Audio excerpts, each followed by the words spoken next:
For nearly 4 years, the Barbarian King has been one of the fiercest troops within the game Clash of Clans.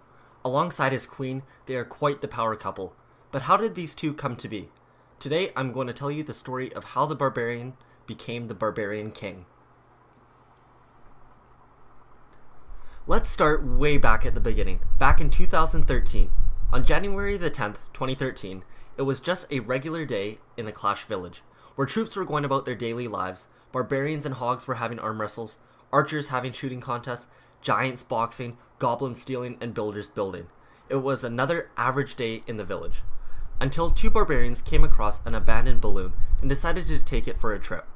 The two barbarians got into the balloon and set off. They went whichever way the wind would blow them. After sailing for almost an hour, they both got very thirsty and realized that there was only one small container of water. One of the barbarians, whose name was Barbear, decided to be selfish and drink almost 3/4 of the water, and only giving his friend Ian 1/4. Ian wasn't too happy about this, but didn't faze him too much since he didn't want to start a fight with him, mainly because Barbear was bigger than Ian and would most likely kick his butt if they ever fought. Anyways, shortly after, they came across a new island. This island is not to be confused with other islands that have recently been discovered. There was no master builder or battle machine on this one, and when they sat down, they took a quick look around and found that the place was empty, and they were the only ones there. Then after a bit more exploring, at the center of the island, they found something brand new that they had never seen before. They found a small waterfall and a small lake filled with a black liquid. Ian, who was dying of thirst since Barbear didn't share much with him, didn't care that it was black and just dove in and took a big gulp. After satisfying his thirst, he got out to rejoin his friend. Barbear also tried a small sip of the black liquid, but not too much since he was still a bit full from the water that he drank earlier. Ian thought it would be a good idea to refill their small container with some of the mysterious black liquid, just in case they got thirsty again. They didn't have too much time to examine the black liquid or any more of the island, because as Ian was getting out of the small lake, some storm clouds began to form above them. So they rushed back to their balloon and set flight back home. As they started flying off, the storm began to get worse. Wind started blowing them back and forth, rain was pouring down, and lightning was striking all around them. The storm was like nothing they'd ever seen before. The barbarians thought to themselves that the wizards must have finally finished upgrading that lightning spell. But then all of a sudden, a bolt of lightning came and struck the balloon, sending electricity through both of the barbarians' bodies.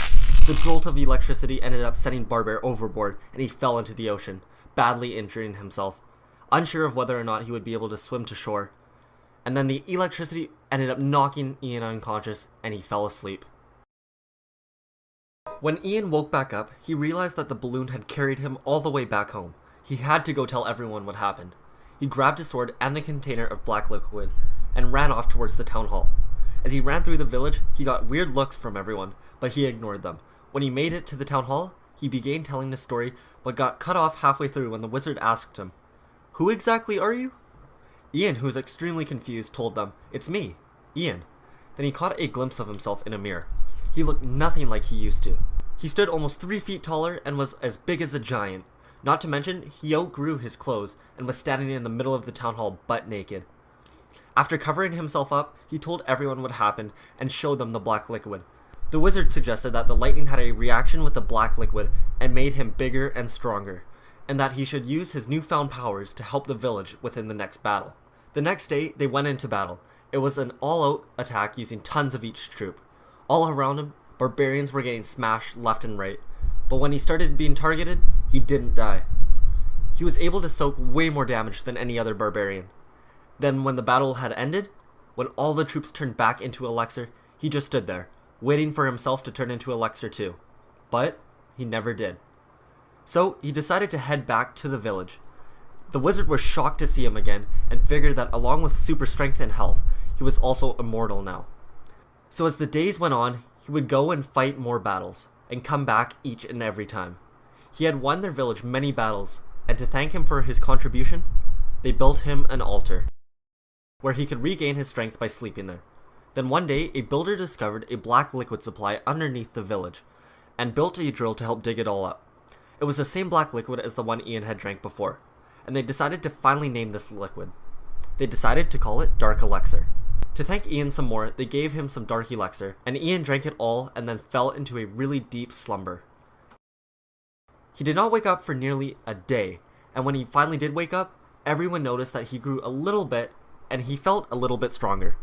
The villagers thought that if they kept feeding him this, then he could keep growing and become unstoppable. So they started farming dark elixir and stealing it from other villages. And after feeding him the dark elixir 3 more times, he developed a new superpower. When in battle, he could burst out into a rage and summon some mini Ians to fight alongside him. Ian was so powerful and so strong that every base he attacked, he was victorious. The village decided to crown him king. After all he did for the village, they gave him his crown. And to this day, he continues to fight alongside the villagers and defend them from other invasions. He was the village's only savior and their only hero. At least he was, until she came along. But that's a story for another time. Right after Barbar fell into the water, he slowly began sinking to the bottom of the ocean. But as he sank closer and closer towards the bottom, a heal spell dropped out of nowhere. Then another, and another. There must have been at least 35 heal spells sent from villages all around the world. Heal spell after heal spell started falling all around him. The heal spells combined to heal all of his wounds. He could now also hold his breath for an incredibly long time. Either that or he always could hold it for that long. Feeling extremely grateful, Barbar was determined to not waste his second chance. Although he did have a very long and important road ahead of him, Barbar was destined to be something much greater.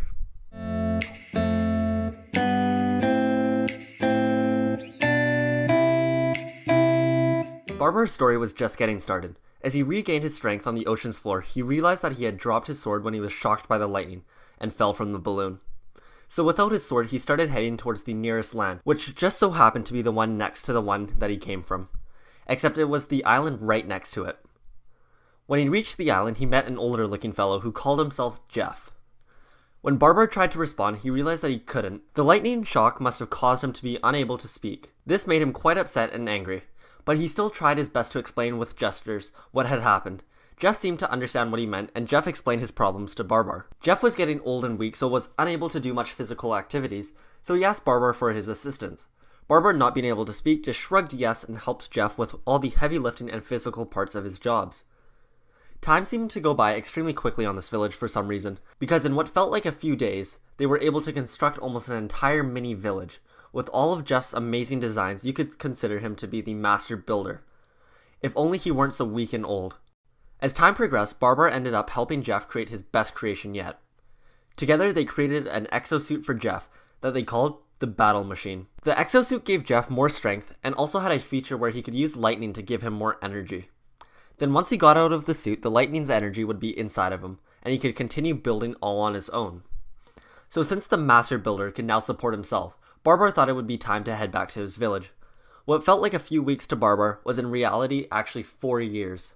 But before Barbar could leave, the master builder had a surprise for him. The master builder had built a statue of Barbar as a way to say thank you for all his help. Barbar, who still couldn't speak, smiled and then ran into the water. He ran all the way to his village, but when he got there, he saw something that he's never seen before. He saw the biggest barbarian he'd ever seen in his life, and it looked like his long-lost friend, Ian. Barbar tried to go say hi to him, but apparently Ian was a very popular guy. So Barbar pushed himself through the crowd, and once he got to the front, he tried to speak. But of course, he still couldn't from the lightning. So instead, what came out was a little squeal. Everyone started laughing at him. So Barbar felt sad and went to go sit down by the beach. The wizard and Hog Rider felt bad for him, so they went over to try and keep him company. While they were just sitting there, the Hog Rider asked, "Hey guys, you ever wonder what's across the water?" I wonder how we get over there. The barbarian already knew what was out there and really wanted to tell them, but couldn't because he was now mute. So instead, he ran off into the ocean, hoping that they would follow him. He ran all the way to the village and never looked back. The wizard and Hog Rider decided to take a boat there instead. By the time Barbar got to the island, the wizard and Hog Rider had already beat him there. Except when Barbar found them, he saw that they turned into elixir and dark elixir. Barbar was furious that the only troops that were being nice to him had died. He had a quick rage where he started smashing things. He ran into a tree and smashed it to pieces. After about 4 seconds, his rage died down, and he picked up a stick that he broke from the tree, which he later decided to turn into an axe to replace his sword. Barbar ended up deciding to stay with the master builder, since everyone back home was laughing at him. So for a little bit, it was just Barbar and the master builder on the island. Until one day, an invisible archer showed up. She was a pretty sneaky archer, and curious where she came from, she told them her story.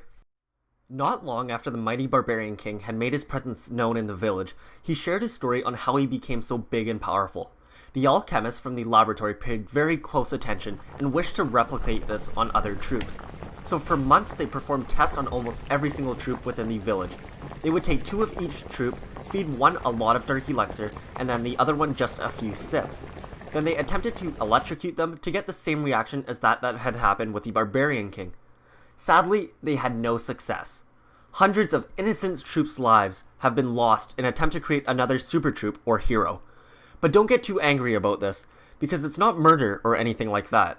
Because after each troop died, they turned into elixir. Then they would take that elixir and go train a troop again. This went on for about 3 months, and during that time the village progressed so much that it was able to upgrade its town hall all the way to Town Hall 9. And shortly after the town hall was finished being upgraded, the alchemists tried an experiment on the archers. There were 2 archers named Ark and Her. They gave Ark a whole bottle of dark elixir, and Her got a small sip. They went through the exact same process of being electrocuted, then both fell to the floor. The alchemists were disappointed in another failure and decided to call it a day, so they locked up the laboratory and left. But what they didn't know was that the archers hadn't died, since they didn't turn into elixir. They simply fainted from the shock. They were each wearing their special friendship bracelets that were made out of gold that they got from the gold mine, and the gold was able to conduct most of the electricity from the shock. So both archers got up and quickly realized that they were locked in a pitch black room inside of the lab. At first they freaked out, but to pass time they took turns telling each other stories about how much fun it would be to create an arena where they could just battle against other kingdoms, just troops versus other troops, and they could call it something like Clash Rumbles or Clash Battles. But before they could figure out a better name for it, the door to the lab bursted open and light shined in on them. The archers were so happy to see daylight again that they ran right past the alchemists into the open. The alchemists were incredibly confused and wondering what just happened. Then they turned around and saw 2 archers, but then they disappeared. And then they were there again. They were sort of flickering as if they were there and then not. Not only were the alchemists shocked, but the archers were too. This was the first time that they were seeing themselves as well. And Ark, the archer that drank more of the dark elixir, was almost 3 times the size of a regular archer. But then one of the alchemists screamed, and everyone else screamed too. Everyone was scared of the archers, but the archers claimed that they weren't ghosts. So the troops were not sure, and they decided to capture the 2 archers and they took them to the king for him to decide. He could either have them killed for being ghosts and possibly being evil, or he could set them free and maybe use their powers for something good. The king couldn't decide on his own, so he decided to put it to a vote. He asked all of the villagers and nearby villages for their opinions, and he said that by the same time next week, he will tally the votes and decide.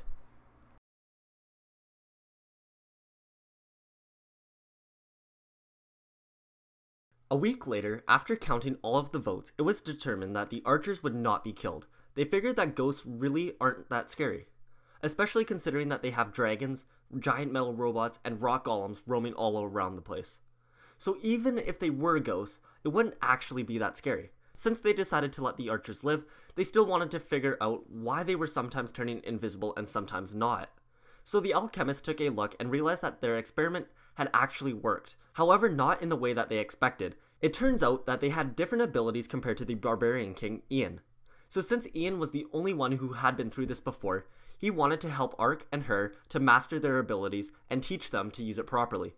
So the next few weeks they trained all day, every day. They found that they didn't have the same ability as Ian, the barbarian king. Rather than raging and spawning barbarians, they were both able to turn invisible for a few seconds, where no one could detect them. They could turn invisible on command, but them staying invisible ate up a lot of energy, and would take a while before they could do it again. Ark also seemed to be much better at this than Her was. Plus, Ark seemed to have the ability to do even more than Her. She could regenerate her health, spawn more mini archers, and do way more damage. Even Ian was impressed with what she could do. He was really impressed by Ark, and after a full day of training, the 3 of them decided to go out for something to drink at the Clash Tavern, where they each ordered a round of elixir. But Ian, being the king of the village, got a special bottle of dark elixir instead. While they were all enjoying themselves, Ian ended up talking to the village chief, and the chief was mentioning something about how, now that the village is getting bigger and stronger, he may need a queen to help him rule the village. Ian thought this was a really silly idea, but it also rested in the back of his mind, knowing very well that it was also true. The next day at training, both of the archers had pretty much mastered their new abilities. Then at the end of their training, he declared that their training has come to an end, and that it was up to them to use their abilities for the greater good of the village. And then the next day, they entered into their first battle since becoming these new super troops. During the battle, Ark absolutely dominated and helped carry her team to the 3-star, whereas her wasn't even deployed because the chief must have forgotten about her. And like the Barbarian King, Ark was also immortal and was able to be used in the next battle after a short rest. Ark was praised around the village and everyone adored her. After everyone was finished congratulating Ark on a great battle, Ian approached her and asked her to be his new queen. So Ian proposed, and then Ark replied with a gleeful yes. And their wedding was set to happen the next day. Everyone was excited, except for her, since she was jealous of Ark for being stronger and having more powers, and for getting to marry the king of the village. Although she was jealous, she was also Ark's best friend, so she wanted to be there to support her. So on the day of their wedding, they each went through their vows, and when it came time for Ian's speech, he said, "Thank you all very much for being here. Now that we are happily married, together we will rule this kingdom, and she will assist me in getting many more 3-stars for this village. We both swear that we will defend this village with our lives, and to lead our troops into battle. This day marks a new age in our village, and things will never be the same again." And he was right. Things were definitely going to change, hopefully for the better. After the wedding, Her went to go congratulate the two on their marriage, and Ark was so happy to see her. Ark said, "Thank you so much. I honestly don't know what I would do without my best friend. You're the best." And as days passed, Ark and Ian were still happily married and continued to be the backbone of all of their attacks, and also helping out on defense. They truly were the heroes of the village, and were irreplaceable. And Her usually stayed back at the village since she wasn't immortal like Ark. So Ark kept her at home to protect her from any dangers. And as days went by and months passed, the new Archer Queen kept getting stronger and stronger, until eventually she was even stronger than the Barbarian King, and Ian was not happy about that. In fact, he felt a bit threatened, that people might like her more than him. So he had to do something about that. Something that could ruin her. Something that could make people hate her. Something that is so diabolically evil and crazy that it has to be told in the next story. Not long after Ian and Ark had gotten married, they both continued to be the village's favorite troops. They would stomp on just about every base they would attack, so obviously the village continued to use all of their available Dark Elixir to upgrade their powers even more. And as the days went on, the village kept farming Dark Elixir. But it seemed that the villagers had chosen a favorite hero. In battles, people were choosing to use healers to keep the queen alive, but they would just send the Barbarian King as a sacrifice. Now obviously the two heroes were immortal, so it didn't matter too much. However, the Barbarian King was pretty upset that no one liked him as much. He also felt that since he was the first hero, he deserved most of the love from the villagers. But that clearly wasn't the case, because not only were people doing queen walks and never king walks, they were also leveling the queen and ignoring the king. This was really starting to get the Barbarian King frustrated, but he didn't do anything.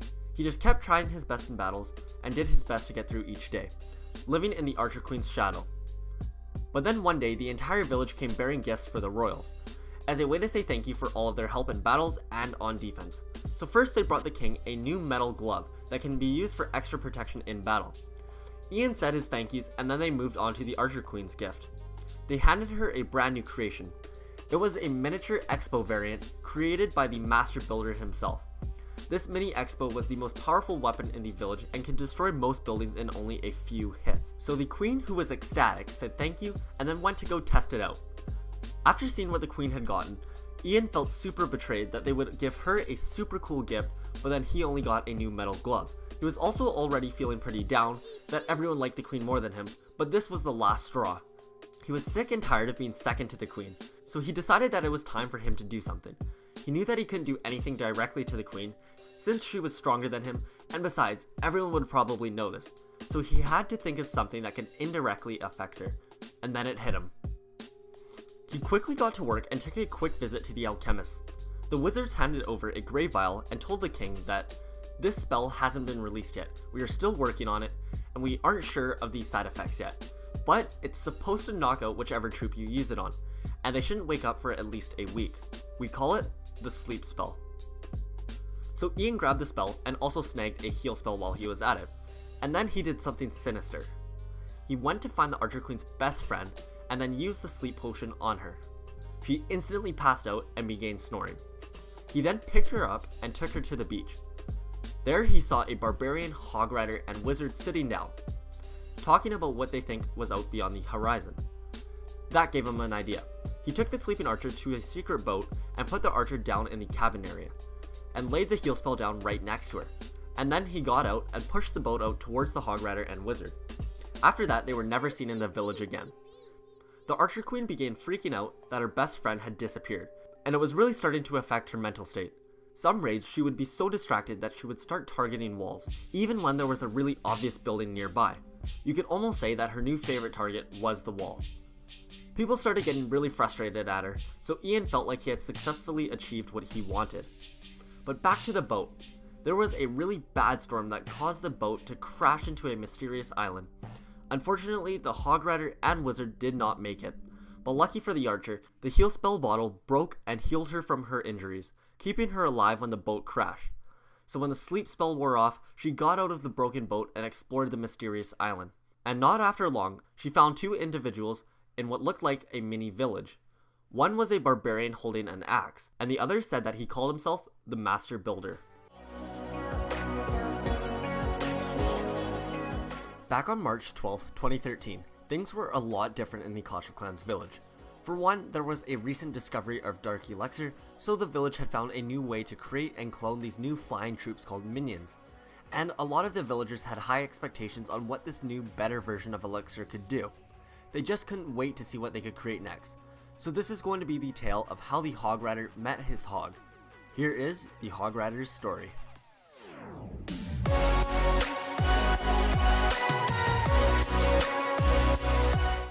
Back when the village was first getting established, the chief had to make a seriously tough decision. He had two similar troops that did practically the same thing, but unfortunately, he could only keep one due to army space limitations. So he decided to have these two troops duel it out to see who should get to stay. The two troops that were needing to compete was a barbarian who had a great mustache, was illiterate in English, could hold his breath for more than an hour, and who wielded a sword. The barbarian was facing off against a troop named Ryder, who also had some great facial hair, was an extremely annoying singer, Did we make that super clear? had a fear of skeletons, and wielded a hammer. The two of them met in front of the chief, and then on the chief's command they fought. The fight was over in less than a minute, as the barbarian absolutely dominated Ryder.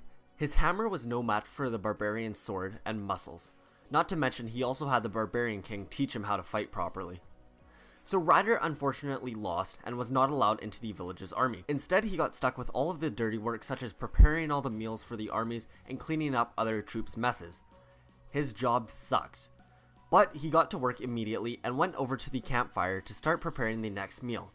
When he got there, there were already some giants sitting around and it looked like they were playing some sort of game. When Ryder got closer to the camp, he realized that they were tormenting one of the hogs that were meant to be barbecued later. The hog took a quick look at Ryder and gave him a look of desperation before a giant threw him to another giant as if they were playing football. American football, that is. Ryder knew that he had to do something, but he also knew that those giants could easily crush him without any effort if they caught him. He thought about it quickly, but then continued to make his way over to the army camp that the giants were playing at. And once he got there, he told the giants that he needed the hog so that he could cook it for dinner. So the giants reluctantly handed over the hog. The hog was just as big as Ryder. Ryder then took the hog back the way he came, but before he could get too far, a giant yelled out, "Hey, that's not the way to the kitchen. He's a thief." Then all of the giants got up and quickly ran after Ryder and the hog. Ryder was running out of space to run as they were running straight towards a section of walls. The giants were starting to gain on them, and Ryder and the hog were both running into a corner of walls. Luckily, at the last second, the hog threw Ryder onto his back and then leaped over the wall. They then continued to run all the way deep into the forest. Ryder took a quick look back and realized that the giants had gotten trapped behind the walls, and he thought that they will be stuck there for a while, so they should be safe for the time being. After Ryder and the hog got settled down, they were both extremely appreciative for saving each other's lives. Ryder originally saved the hog's life from being barbecued, and then the hog helped them run away from the giants. They realized how great of a team they could make, but before they could do anything else, the village chief along with the entire village army came running out, ambushing the hog and Ryder. Ryder jumped onto the hog and they were about to take off running, but right before, the chief yelled out, "Wait, we just want to talk." So Hog and Ryder stayed and heard him out. The chief told them a short story about all the difficulties their army has been having with getting over the walls. All about how the wall breakers are too stupid and just blow themselves up against the nearest wall no matter where that wall is, and how giants take forever to destroy the walls. Not to mention that the alchemists weren't able to upgrade their spell factory to start brewing the jump spell. So you two make a great team, and have something that our army desperately needs. So if you're interested, we'd like to have both of you join our army. The Hog and Ryder looked at each other, and then Ryder said, "We have a few demands that we want." And the chief replied with, "What kinds of demands?"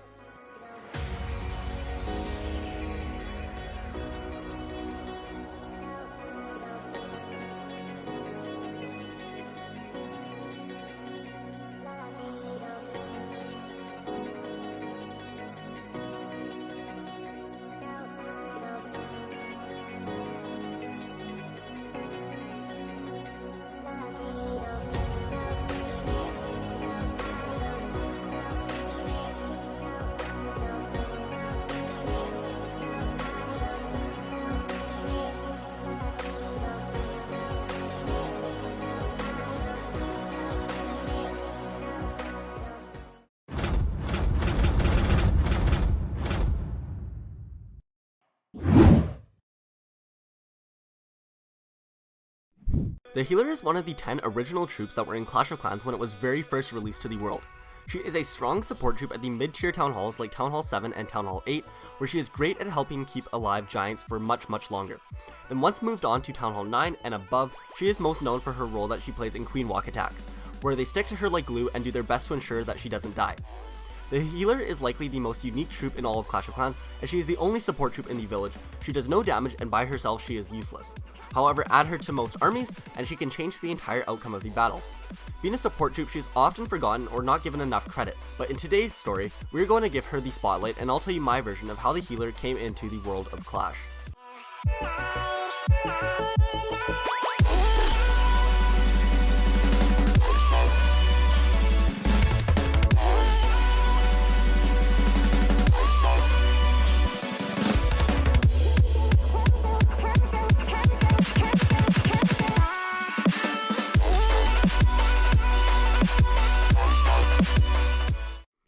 A very long time ago, back at the very beginning of Clash of Clans in 2012, all of the villagers were getting ready and preparing the village in anticipation for the grand opening of their village. It was a few days before the release date of August 2nd, 2012, and Clash of Clans was going to open their doors to the entire world. So the builders were finishing the last of their buildings, the troops were getting their armor and weapons ready, and the villagers were making sure everything was running in tip-top shape. The next few days were a bit hectic as everyone was anxious to begin battling against other villages, and once the day finally came, everyone in the village went nuts, especially the barbarians. They literally could not wait to get into battle. Anyway, the barbarians and the rest of the troops left the village to go and attack their very first base ever. And while they went to go search for their first base, another village's army spotted their village and began closing in on it. As they prepared to attack the village, all of the builders and villagers ran into their builder huts or the town hall to save themselves. But for some reason, one single villager stopped outside of the town hall rather than going in. The rest of the villagers urged her to join them inside, but the villager refused. She told them that they would destroy our town hall with all of you guys inside. You'll all die. Now, of course this wasn't true, however, at the time, the villagers did not know this, and Aurora, the name of the villager who refused to go inside, stood outside the town hall as the doors were closed and locked shut. She turned around to face the oncoming army. She picked up a weapon off of the barracks weapon rack, and then the army quickly made work of the village, and after they finished off all of the village's last defenses, they approached the town hall. Aurora stood in front, guarding the town hall, quite pathetically might I add, and then the troops stopped before attacking, and humorously looked at Aurora, an unskilled and pathetic last defense to the town hall. Then nervously, Aurora yelled at the army, "Stop, or face my wrath." Then she started doing a bunch of practice kicks and tried her best to intimidate them with her combat skills. Obviously, none of this stunted the army for even a second. However, they did watch and laugh at the pathetic villager who was attempting to stop an entire army all by herself. After getting a really good laugh out of it, the army had finally had enough and decided it was time to just end it, since time was running out of the battle anyways. The army quickly marched forward and effortlessly took out Aurora. Unfortunately, unlike the rest of the troops in the village, villagers could actually be killed and were not able to be brought back to life through the barracks. And the rest of the villagers saw this from inside the town hall. They all screamed out, "No!" and couldn't believe she just sacrificed herself to protect all of them. And without having much time to dread on the death of their friend, the army continued to close in on the town hall. The rest of the villagers sadly accepted their fate. However, right before the army could make it to the town hall, they just turned around, and it turns out that the time limit for the battle had run out, and Aurora's attempt at intimidating them had distracted them long enough to save them from all being killed. So the rest of the villagers came running out and decided that they needed to have the most respectful and significant funeral ever for Aurora, who had sacrificed herself to save everyone else. So before the villagers' army had come back, the villagers and builders had dug a small grave and buried Aurora. They then said a few words about her bravery and how they will always respect and remember what she did for them. Then shortly after the funeral had ended, the village's army had returned home from their battles. They were all in very high spirits as they had just won the majority of their battles. However, once they got closer to all of the villagers and builders who were all gathered around, they sensed a bit of sad and depressing vibes. So the wizard asked what was going on. One of the villagers told the wizard how Aurora had sacrificed herself to save everyone else, and now they had buried her in respect for what she did. The wizard looked at them and told them, you guys do know that even if they do destroy the town hall, you guys are all safe, right? I put a special spell on the basement of the town hall so that you guys will all be safe no matter what happens to the town hall. All of the villagers and builders looked around anxiously at each other, thinking it sure would have been nice to know this beforehand. So now it turned out that Aurora's sacrifice had been in vain. However, at the time, Aurora, like all the others, believed that they were not safe, and yet she still willingly sacrificed herself. All of the other troops would forever remember Aurora for her selfless act in sacrificing herself with the thought of saving everyone else. And then the next day, a bunch of trees that had never been there before had sprouted up in the middle of the Clash of Clans village. The troops all saw this as a small sign, that these trees had grown due to Aurora, who had been buried and a part of the ground. So all of the villagers thought that Aurora's spirit had spread to the ground and sprouted a bunch of plants, and every time a new tree or something would sprout, or any time they would walk by a tree, they would stand there and applaud the tree or Aurora's spirit as a small way to say thank you for her sacrifice. And that's why you can still see, to this day, villagers going around randomly clapping at trees. The passing of Aurora caused a tough time for all of the troops in the village. They were all extremely distraught and upset that one of the most selfless troops in the entire village was now gone forever. It was terribly sad, but unfortunately there was no good way of bringing her back. Not to mention, back at the beginning of Clash there was no witch, so resurrecting Aurora wasn't even an option. The troops in the village felt extremely sad and helpless as there was nothing that they could do, except pray for Aurora. So all of the troops prayed and wished for Aurora to be brought back, but nothing worked. Then one day, the wizard mentioned how whenever he had to make spells, he had to sacrifice or get rid of something into the spell to make it work. And he suggested that maybe it worked in a similar way for praying to the leprechous gods, where they would have to make some sacrifices. All of the troops thought that the wizard's logic made sense, so they all began gathering some items and such to sacrifice. Some of the troops decided to grab a large boulder that was in the middle of the base and added that to the altar where they set on fire and destroyed the items. The rock didn't burn until they got 10 dragons to simultaneously breathe fire onto it at the same time. And after the rock was successfully sacrificed, the wizard came by and told the troops, oh, by the way, I forgot to mention that the more powerful the items you sacrifice, the more likely the gods will be able to hear you. So sacrificing a rock probably won't help too much. But it was too late, the rock was already gone. And that is actually the reason as to why that particular rock is no longer in the game anymore. So the troops regrouped and decided to try sacrificing some other stuff. For example, the wizards gave away their spellbook that would have allowed them to cast spells other than just a fireball. The giant sacrificed his little cannon that he used to hold beside him. Even the goblins gave away all of their stashes of gold. That was just how badly everyone wanted Aurora to be given a second chance at life. They all brought their sacrifices to the altar by the campfire that was closest to the water, and then they began burning all of their sacrifices. They then ushered a little prayer under their breath, asking the leprechous gods to bring Aurora back to life. Thankfully, it was a quieter day, and the leprechous gods were able to hear their prayer. Unfortunately though, they couldn't simply just bring Aurora back to life, otherwise the villagers would expect this anytime any important troop died. And so rather than just snapping their fingers and poofing Aurora back into the village as if nothing had ever happened, instead they decided that they would have to resurrect her, but not as her old self, but rather as something new, something that represented exactly what she stood for, and something that the rest of the troops could look up to her for. So when the leprechous gods resurrected her, they turned her into an angel, to represent how selfless and caring she was. And to top off the angel look, they gave her 2 angelic wings so that she could fly around freely. But the biggest part that they added for her was a special power, where they gave her a special healing power so that she was selfless and always trying to protect and help others, like when she sacrificed herself for the rest of the villagers. So shortly after all of the troops finished their sacrifices, they all looked to the sky in anticipation for the leprechous gods to grant their wish. So they sat there and waited, but for a little while nothing happened. They were just staring at a blank sky. But then finally, after the leprechous gods were finally done resurrecting Aurora, she came floating down from the sky in front of all the awaiting troops.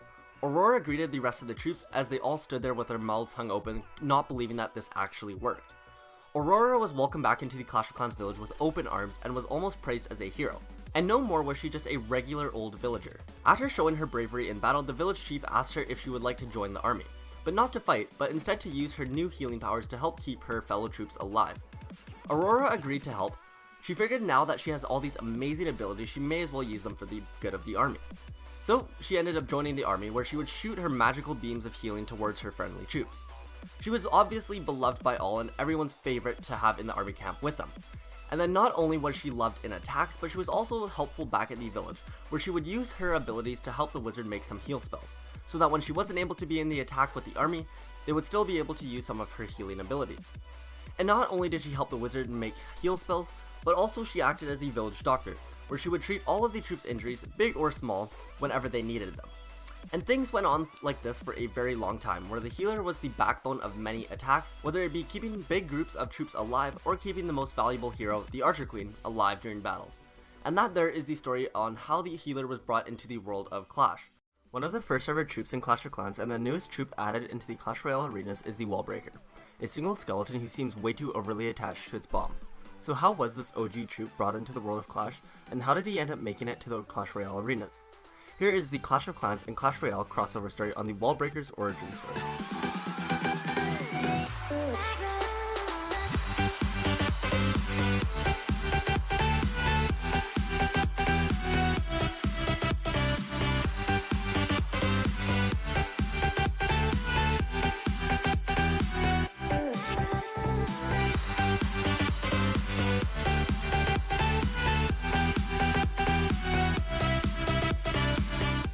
The story of the Wallbreaker actually starts off with a barbarian named Scully. Back in the village, the barracks was working overtime, pumping out hundreds of troops as fast as it could. The chief had ordered the army to train up a barge attack, so the village was getting pretty hectic since there were so many troops. The barracks was transforming the elixir that was produced from the pumps into the troops using some sort of special magic produced by the wizards. Anyway, amongst those, hundreds of barbarians and archers were produced. Scully was one of them. And then briefly after Scully was created, the chief ordered the troops to battle, since he was gemming the barracks and he wanted to get the most out of the boost. So the barbarians and archers marched off to battle, and decided to attack the very first base that they came across. Unfortunately, the first base that they came across was a whole town hall above theirs, and they were seriously outmatched. The battle went pretty much as anyone would have expected, where all the barbarians and archers barely made a dent in the base. It was coming down to the end of the battle, and as the troops were picking off all the outside buildings, they were actually coming surprisingly close to getting a 1-star at 50%. The chief was holding on to Scully and a few other archers to hopefully clean up any final buildings in case they needed it. And near the end of the battle, all other troops had been killed. They turned into elixir and sunk into the ground of the battlefield. The army had cleared 48% of all buildings, and now it was up to just Scully to take out 2 more buildings to bring home the win. There was one building on the outside of the walls still that he could finish off, and one more right inside the walls with no defenses anywhere close to it. It was foolproof. So the chief deployed Scully on the outside building, and he took that out with ease, 49% and 1% more to go.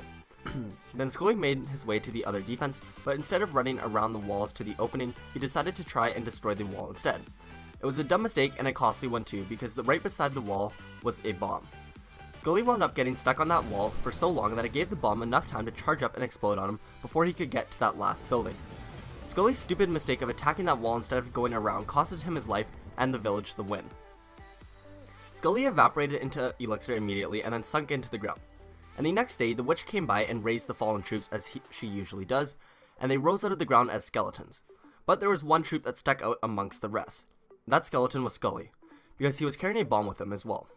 It turned out that the Clash gods had cursed him for losing the battle for his village, and now he would not be able to ever let go of that very bomb that had killed him. His life source basically was connected to that bomb that took his life, so if he ever let go, he would die again. Scully was obviously not happy about this burden that he now carried, and the fact that he had to carry around a giant heavy bomb with him everywhere. So he carried a bit of a grudge against a wall piece. Scully was so pissed off by the fact that he let the village down, and that it was a single wall that got in his way, that he wanted nothing more than to get revenge on that wall. So the very next battle, without the chief knowing, Scully tagged along in battle. He only had one goal in mind, and that was to get to that wall and destroy it. So once the battle had commenced, Scully waited for the other troops to take the front lines, and once the defenses were distracted, Scully started running. He dodged and weaved through many flying cannonballs and arrows, and he quickly dodged from the wizard's fireballs and merely missed by some mortar strikes. He continued to make his way closer to the wall, and somehow miraculously got right next to the wall. Still holding onto the bomb, he sat there as he lit the bomb. Scully felt a small feeling of relief as he felt that he had redeemed himself for his past failure. Then a few seconds later the bomb went off, and the wall was blown into oblivion. Watching this from a distance, the chief was shocked at what he just saw, a single skeleton who just wiped out an entire small row of walls. The chief was super impressed and wanted Scully to permanently join the village's army. Scully, who was just brought back to life again after the battle, since he was just a skeleton, later agreed to join as this would provide him with an opportunity to further make up for his failures, where the army would rely on him to open up paths for them, and also he would be able to continuously get revenge on the walls. This was great for Scully as he enjoyed what he was doing. He got constant revenge on the walls, the army relied on him, plus he made up for his mistake. Life was good, and based off what he was doing, he was now called the Wallbreaker too, which he liked as well. And the new Wallbreaker in Clash of Clans got to do this for a long time, but all good things must come to an end, because after a few years the Wallbreaker's abilities were no longer needed as badly. With new additions of the jump spell and then the earthquake spells, it started to take away from the demand for the Wallbreaker, but that was okay. Scully still got some decent usage rates, and he was still happy with that. But where things really went sideways was when the builder created the Wall Wrecker, which just by the sounds of it sounded way better than the Wall Breaker. So once the Wall Wrecker was added, the Wall Breaker had had enough. There was nothing left for him in Clash of Clans. So he finally decided to make his way over to the Clash Royale arenas with the rest of the troops, and he went to go battle there. For the first bit, it was difficult for the Wall Breaker to adjust, but to fix that, he simply started visualizing that the King's Towers were just other pieces of walls that he wanted to destroy. And then he had no problem running full speed at it and blowing himself up. And that there is the story of how the Wallbreaker was brought into the world of Clash. This is a fanfiction story about the Goblin King and his horde, as well as a brand new, never before seen troop known as a Reptilian. The Reptilian is a fan-made concept done by Vovson. To see its stats and what it does, check out my most recent video or head over to Vov's channel. Vov also reached out to me asking me to make a story on this troop, and despite this not being an actual troop within the game, it does help to explain the theoretical origin of the goblins, the minions, the goblin horde, and the Goblin King. I hope you guys enjoy this story, as Vov and I both put a lot of time into creating this troop and the story. So anyways, let's get into this story.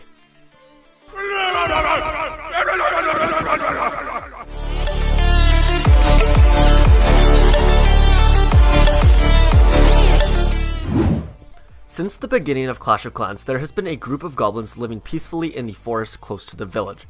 For many generations, they lived alongside a group known as the Reptilians.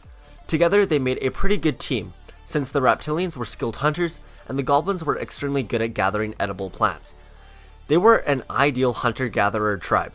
So as time went on, generations passed, and it came to a point where the head chief of the goblin tribe had peacefully passed away, and a new chief named Golem stepped up to take his place, and his very first order of business was to be referred to as King from now on. At first, no one really bothered too much about it since it didn't really affect anyone, but slowly as time went on, the Goblin King began getting more and more strict, and demanding more and more. He became obsessed by being king, and started craving riches of all kinds to prove his power. To satisfy his craving, he began ordering his goblins to steal and bring him gold and other valuable resources, and the king kept getting more and more corrupt. He kept demanding more and more as time went on, and his goblins started to become corrupt as well, following his orders for so long that they were starting to become greedy just like him. As all of this was happening, the Reptilians noticed the corruption within the goblin tribe, so they had collectively decided to distance themselves from them. The group of Reptilians had hiked all the way to the other side of the island, and once they set up their little camp, after the long hike, they all were pooped, so they went to sleep for the night. Then the next day when they woke up to go hunting for their food, they came across a tiny lake full of black liquid. One of the Reptilians told everyone, "I know what this is. I remember eavesdropping on the Clash of Clans village and overheard the Barbarian King talking about how some black liquid turned him into an immortal Barbarian King." So all of the Reptilians thought that if they drank it as well, they would become immortal just like him. However, what they didn't hear is that there needs to be an electrical impulse in order to fully complete the transformation. So without knowing that, the group of Reptilians began to drink all of the dark elixir from the tiny lake. Unfortunately, the lake was so small that not all of the Reptilians could get some dark elixir to drink. Only about half of them did. So once they drained the entire lake, they all got out. Then, about half the Reptilians began to transform. Tiny little bulges began to protrude from their shoulders, and their entire bodies began to morph into a slightly different form. Then finally, when the transformations had finished, there was a brand new flying reptilian that was standing before the rest of the regular reptilians. These new flying troops became so dependent on the dark elixir that they couldn't go very long without having any. And the only place that they could find any more dispensable dark elixir was at the Clash of Clans village. So when they got to the village, the chief offered them a deal. He would give them between 6 to 12 drops of dark elixir, depending on how strong they were, and in exchange they would go do all of the village's bidding. So the flying reptilians, who desperately needed the dark elixir, accepted the extremely low offer of dark elixir, and in return aided in attacks for the village chief. And since these flying reptilians were doing all of the village's bidding, the villagers began to refer to them as minions. Then back in the forest, a new war was beginning to stir between the goblin horde and the reptilian gang. A conflict that could change the course of history forever for the world of Clash.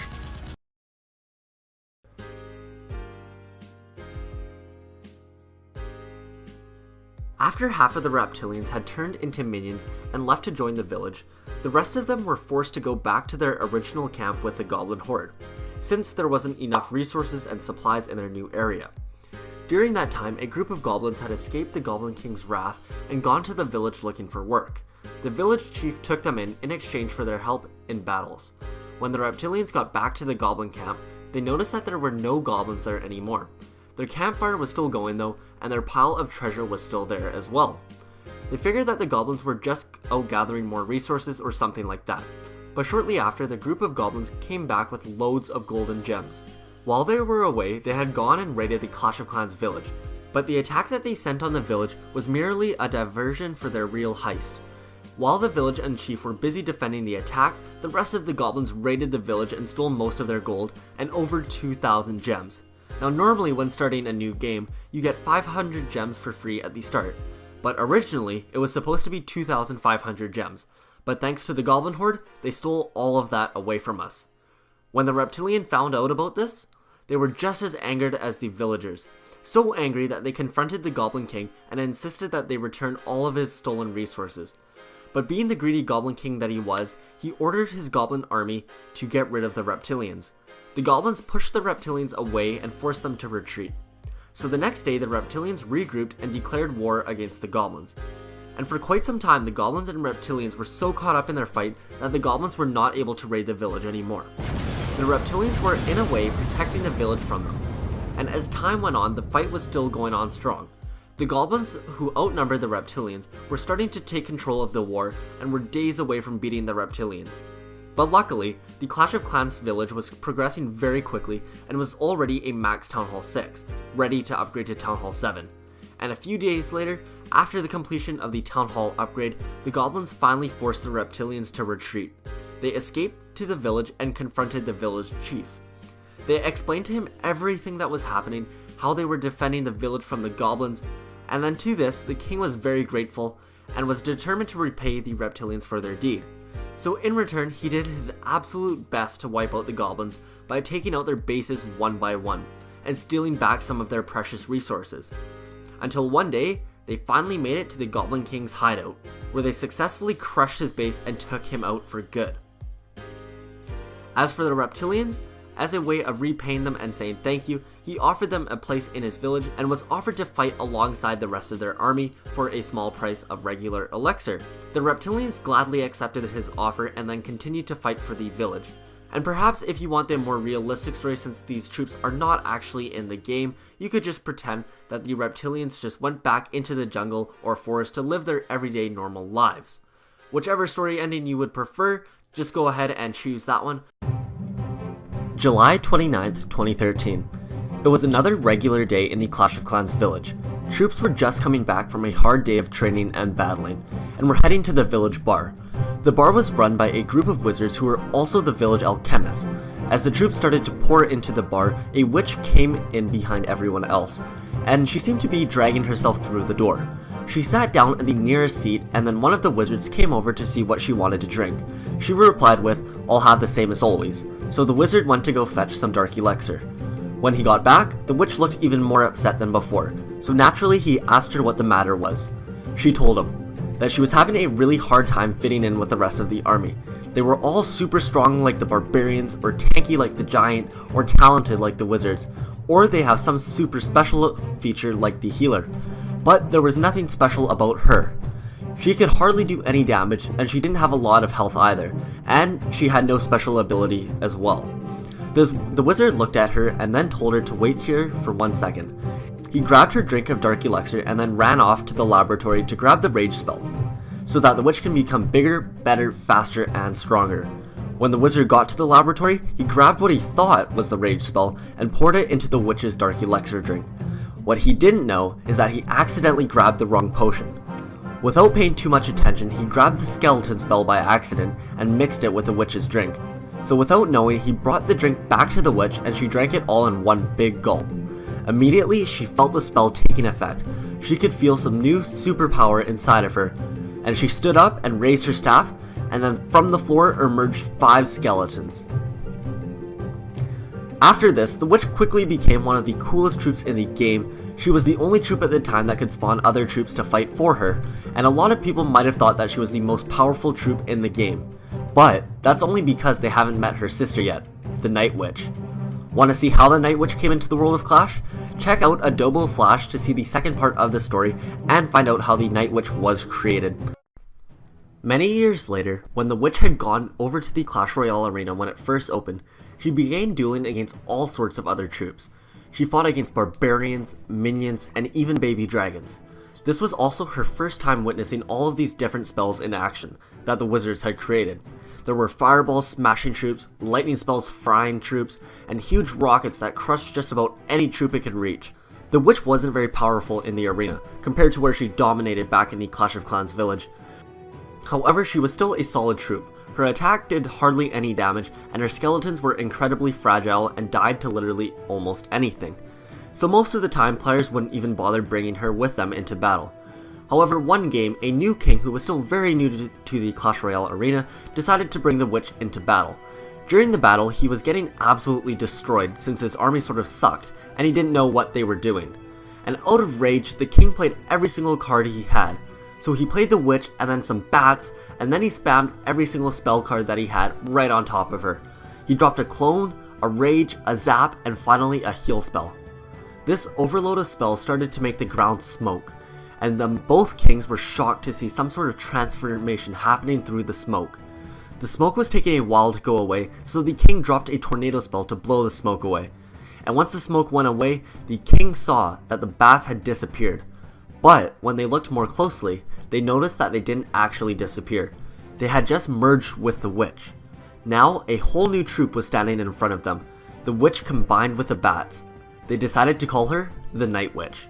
Now, instead of spawning skeletons, she could summon bats to fight for her. She was so powerful that the Clash of Clans village also wanted to use the Night Witch, so the Clash Royale kings simply cloned her, using the clone spell, then sent her by boat over to the Clash of Clans village. One of the newest and most powerful troops in Clash of Clans, and a 5 elixir solid area splash card in Clash Royale, the bowler in both games is a big blue dude that carries around his boulder, and as his name suggests, he bowls that rock and flattens whoever or whatever it hits. Weird enough though, in Clash of Clans the bowler's rock bounces, but in Clash Royale he simply rolls the boulder. So why is that? Here is the complete origin story of how the bowler came into the world of Clash.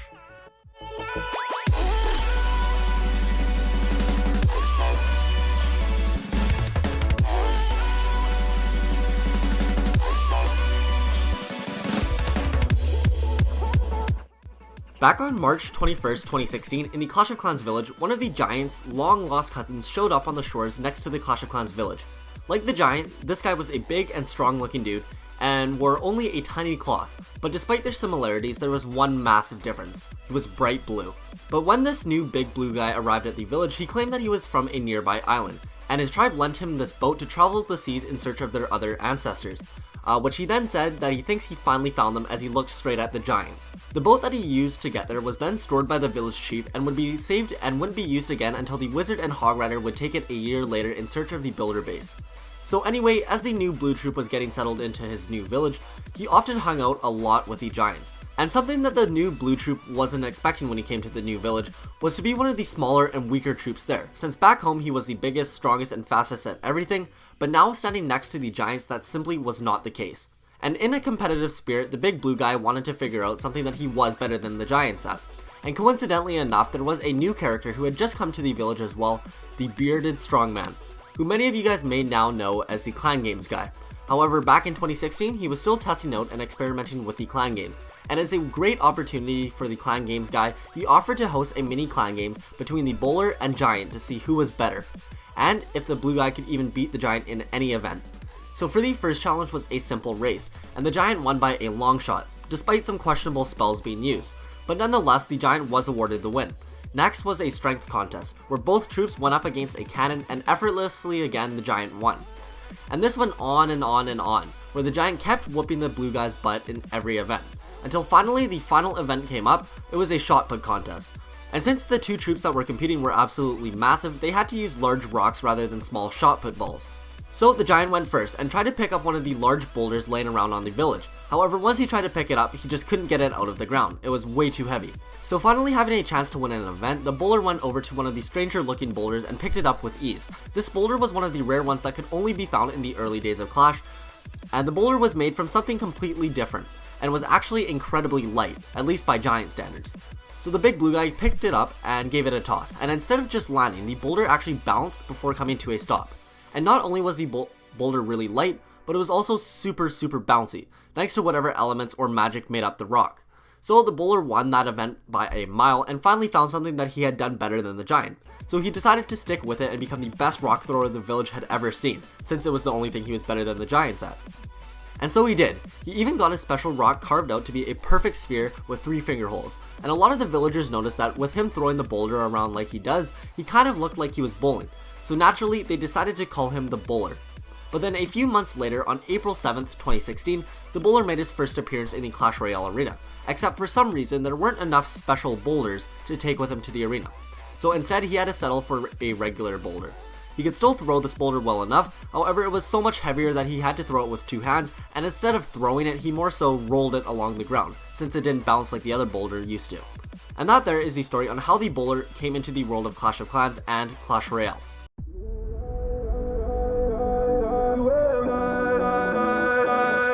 The builder is without a doubt one of the most underrated troops inside of the Clash of Clans village, constantly working behind the scenes to ensure our villages run smoothly, and also constantly working on improving our village defenses to take out any attackers who dare challenge our bases.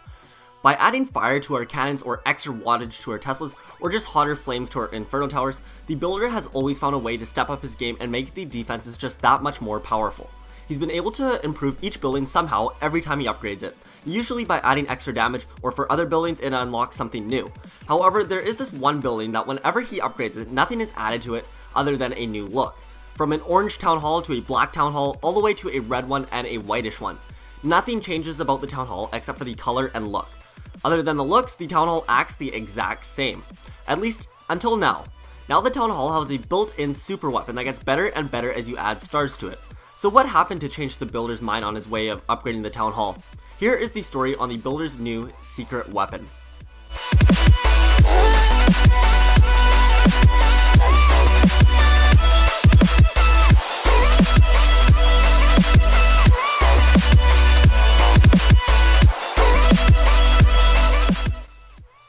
For over 5 years, the builder has been upgrading the town hall in the exact same manner, every single year. However, very recently, the builder had a change of heart. So let's start back at the beginning. A few weeks ago, before the summer update, it was another regular day in the village. The builder had just finished upgrading the very last archer tower to max level for their Town Hall 11, and he was walking back to his builder hut when he passed by the town hall. He looked up at it and admired it. He had a really special place in his heart for the town hall, even though it didn't really do anything.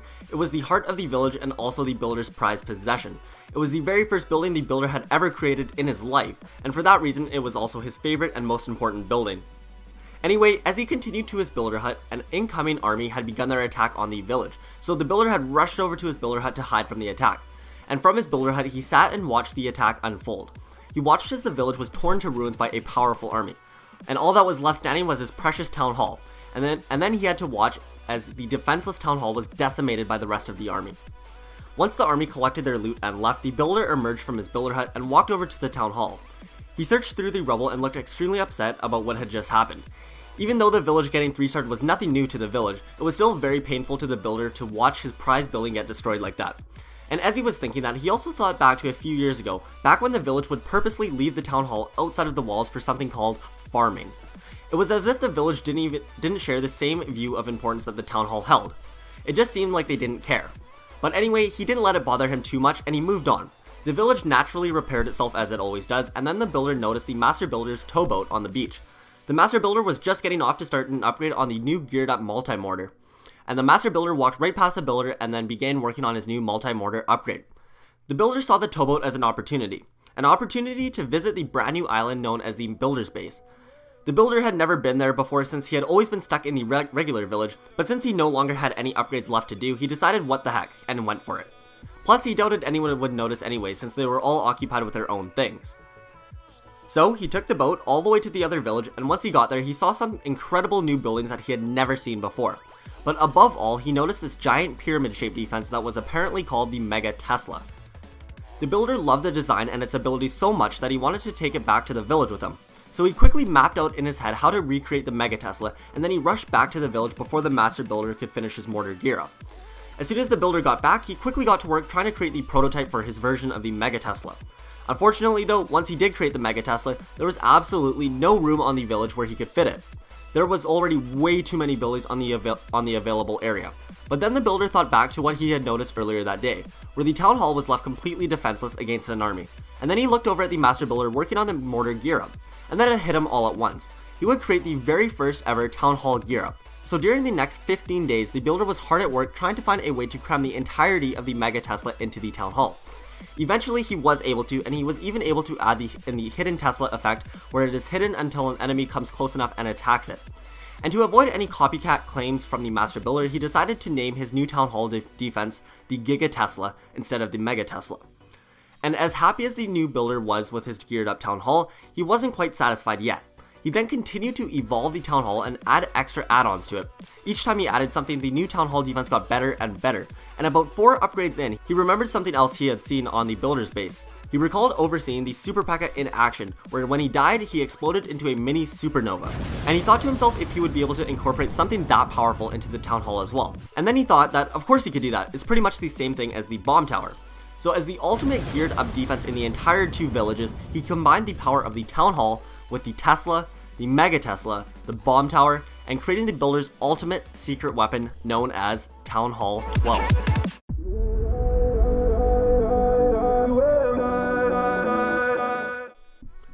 The Ice Golem, the newest addition to our Clash of Clans villages, is a tanky defense targeting troop very similar to the regular Golem, but other than that, it is nothing like the regular Golem. For starters, the Ice Golem costs half as much housing space as the regular Golem, but not only that, it also freezes and slows defenses down as he attacks. And then when he dies, instead of splitting into 2 smaller golemites, it fully freezes everything around it, covering a larger area than that of a regular freeze spell. It is also quite different from the Ice Golem in Clash Royale, in the sense that it is much larger, more powerful. So why is that? I'll do my best to explain all of that in today's video. So without further ado, here is the story of how the Ice Golem made it into the world of Clash.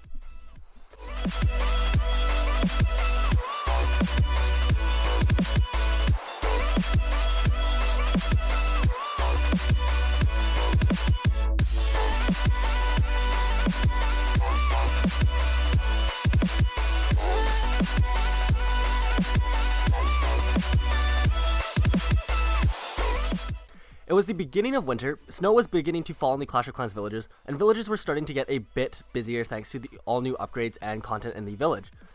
Troops were super busy being trained to take on the new and improved Goblin Horde. Who knows where they came from and why they're back, especially after the village crushed their last base a long time ago. But nonetheless, there were more villages for the village to conquer, and not only were there more Goblin Horde bases, but the village was also now participating in a brand new thing called Clan War Leagues. Plus, this was all on top of the regular raiding and wars that the village was already doing on a regular. So this meant that the troops were extremely busy and constantly rushing around the village. So today's story is going to follow a troop that doesn't usually get too much love inside of these stories or videos, but today's story is going to follow around a golem named Rocky. Being a golem, Rocky is in high demand for the many battles that the village takes part in on it daily. So one day, after many long weeks of battling the new and improved Goblin Horde, The village was gathering its best army to take down the final goblin base. It was going to be an incredibly tough battle, as not only did they have to take on numerous fully maxed out defenses, but also a never before seen mega golden dragon. So a part of the specially planned army included Rocky as one of the main parts of the army. Unfortunately, the perfectly planned attack did not go quite to plan, and the troops took a massive beating. The village chief seriously underestimated the power of the mega golden dragon, as it single-handedly wiped out the entire village's army. Of course, the golem was so distracted on tanking for all the other troops that he didn't even notice the rest of the army being taken out by the golden dragon. So after the majority of the army had been taken out, the village chief quickly surrendered and had the remaining troops retreat. Unfortunately, Rocky was so busy distracting all of those defenses that the defenses ended up taking him out and splitting him into two smaller golemites. The golemites were now named after the original golem, so it was now Rocky and Balboa. Anyway, the remainder of the army retreated and Rocky and Balboa both followed suit. The army got back to the village. They all walked back through the village all the way to the army camps with their heads hung down low. Meanwhile, back in the village, the builder was setting up the newest technological advancements in the village, the tornado trap. He was in the middle of upgrading it from level 1 to 2, so he set up his wooden barrier as per usual to tell troops to keep out during construction. But while Rocky and Balboa were both walking back to the army camps, they accidentally stumbled through the weak wooden fence and wound up setting off the tornado trap. The tornado trap spun the two golemites around for a few seconds before flinging them to one side. Rocky and Balboa were lucky that their fall was broken by landing in water, except when they looked around them, they realized that they weren't actually in water. Instead, they had landed inside of the spell factory, where a new batch of free spell was being brewed. Unfortunately, since they were made out of rock, they couldn't get out of the spell factory bowl since they would just sink straight to the bottom. No one had seen them get thrown into the spell factory as the builders were too busy upgrading and there weren't many troops left after the previous battle. So not to mention that the golems couldn't talk since, well, they were golems. So they ended up sitting in the spell bowl for a few minutes while the mixture was created and heated up. Then after the batch of spell was finished brewing, it began to empty out the contents as it usually does into the portable spell bottles. Except when it was pouring out, something landed on the ground that crushed the empty spell bottle and landed with a thud. Standing in front of the spell factory was a single large stone troop that glowed a light blue, bluish white color. It turned out that the spell being brewed was a free spell, and when the spell was being heated to combine all the ingredients, it ended up fusing the two golemites together to create a slightly larger golemite, but still half the size of a regular golem. Not only did it fuse the two golemites together, but it also mixed the free spell with the new golem. The golem felt a bit different, but he didn't have much time to observe himself since the chief was calling all troops for the next battle. The new golem hurried over and then they went on to attack the next base. During the battle, the new golem noticed that the free spell that had mixed with him was sort of released in moderation whenever he attacked a building, so it would slow down that defense with every single hit. And then when he eventually died, the big batch of free spell inside of him would drop, releasing a massive ice nova over the surrounding area. Basically, a super large free spell was dropped, because not only did the new Ice Golem mix with a free spell, but he mixed with the entire batch of free spells. And to this day, the Ice Golem is freezing our opponents in a chilling style, and joining our armies at the most appropriate time, just when it started snowing in our villages. So that there is the story of how the Ice Golem was created in the world of Clash, but as many of you know, there is also an Ice Golem in Clash Royale that is a miniature version of the Ice Golem in Clash of Clans, but I'll save that story for another time, and if you guys really do want to see that, then leave a comment down below and like the video. Also, let me know if an origin story on the Golden Dragon would be something that interests you, as I know that was added really recently into Clash of Clans, and I didn't actually have enough time to make a story on that back then, but if you guys still do want to see that, let me know in the comments and drop a like.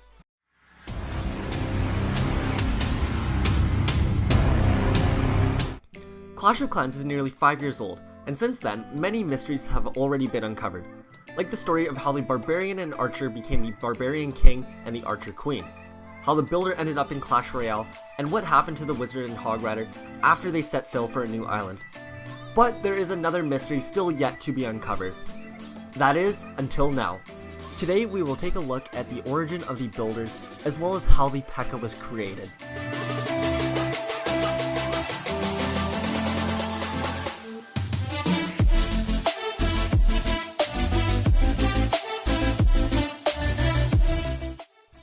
Over 5 years ago, back at the beginning of Clash, there were two new troops just introduced to the village. These two troops both happened to be dwarves, and they were brothers. The younger brother's name was Bill, and his older brother's name was Dirk. These two were extremely competitive with each other, always competing to see who was the better brother. They would compete to see who could run faster, who could build better things, and even who had a bigger hammer. They would compete for literally everything.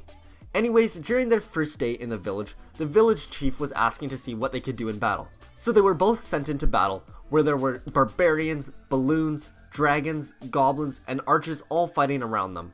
Bill and Dirk felt way out of place, and quickly realized that they had no fighting abilities and were basically just standing bait. They had talents in other places though, like building things, and since building something wasn't going to save their lives in the middle of this battle, they quickly jumped out of the way and hid in a bush until the battle was over. When the battle had finished, all the troops around them had turned into a purple liquid known as elixir, whereas the two brothers did not. They returned to their village and approached the chief. When the chief saw them, his jaw hung open. He had never witnessed troops come back from a battle before. This was a first. But he wasn't so much impressed as he was furious. He scolded them for being cowards and not fighting with the rest of the army. He even blamed them for being the reason that they didn't get the 3-star. The builders felt awful, and the chief was furious. So the brothers offered to make it up to the chief for supposedly losing the battle for their village. So they offered to build him something that could help. The chief allowed this, but told them that they had until sunset. Otherwise they will both be exiled off the island. So both brothers got to work, attempting to create their best creation yet. And by the time sunset came, they both met the chief outside of his town hall. And then the chief asked Bill to present his creation first. So Bill brought forward a shiny blue piece of armor. And when Bill explained what it was, he said, "Since I cannot fight in battles for you, I created something that can. I present to you the builder's personal electronic killing knight assistant, or for short, the Bibka." Then the builder flicked a switch on its back and the Bibka came to life. He showed what the Bibka could do. It was the strongest troop the chief had ever seen. He could swing hard enough to send barbarians flying, and its armor was built out of the strongest materials that could be found on the island. And the king was extremely impressed, and after he got over the amazing new creation by Bill, he asked Dirk to bring forth his creation. So Dirk unveiled his brand new defense. He called it the Crusher. Sadly, the chief did not look too impressed, and he said, "So you're telling me that your younger brother created an artificially intelligent mechanical robot with super strength, and you made me a giant rock that goes up and down?" After realizing how stupid that sounded, Dirk looked down and agreed. The chief was so disappointed in Dirk that he exiled him into an abandoned island a long ways away. And Dirk spent almost 5 years taking a power nap, trying to sleep off how mad he was that he got kicked off the island while his younger brother got to stay. He swore that one day he would get his revenge, but until then, he went back to sleep. And back to the home village. Even though the chief was furious at Dirk, he was still awestruck at Bill's new Bubka, but he said there was one tiny problem: the name. He said he had to change it because it sounded really stupid. So Bill suggested, how about just Pekka? The chief approved and was so amazed at Bill's building talents that he named him the village builder. Bill continued to build new structures for the chief and continued to upgrade his greatest creation, the Pekka, making it more and more powerful as time went on. Life was pretty good. Bill got to build things all day, every day, which he loved doing. But as time went on, Bill started getting tired of doing the same thing day in and day out. But the chief continued to force him to work. So the builder had to do something about it.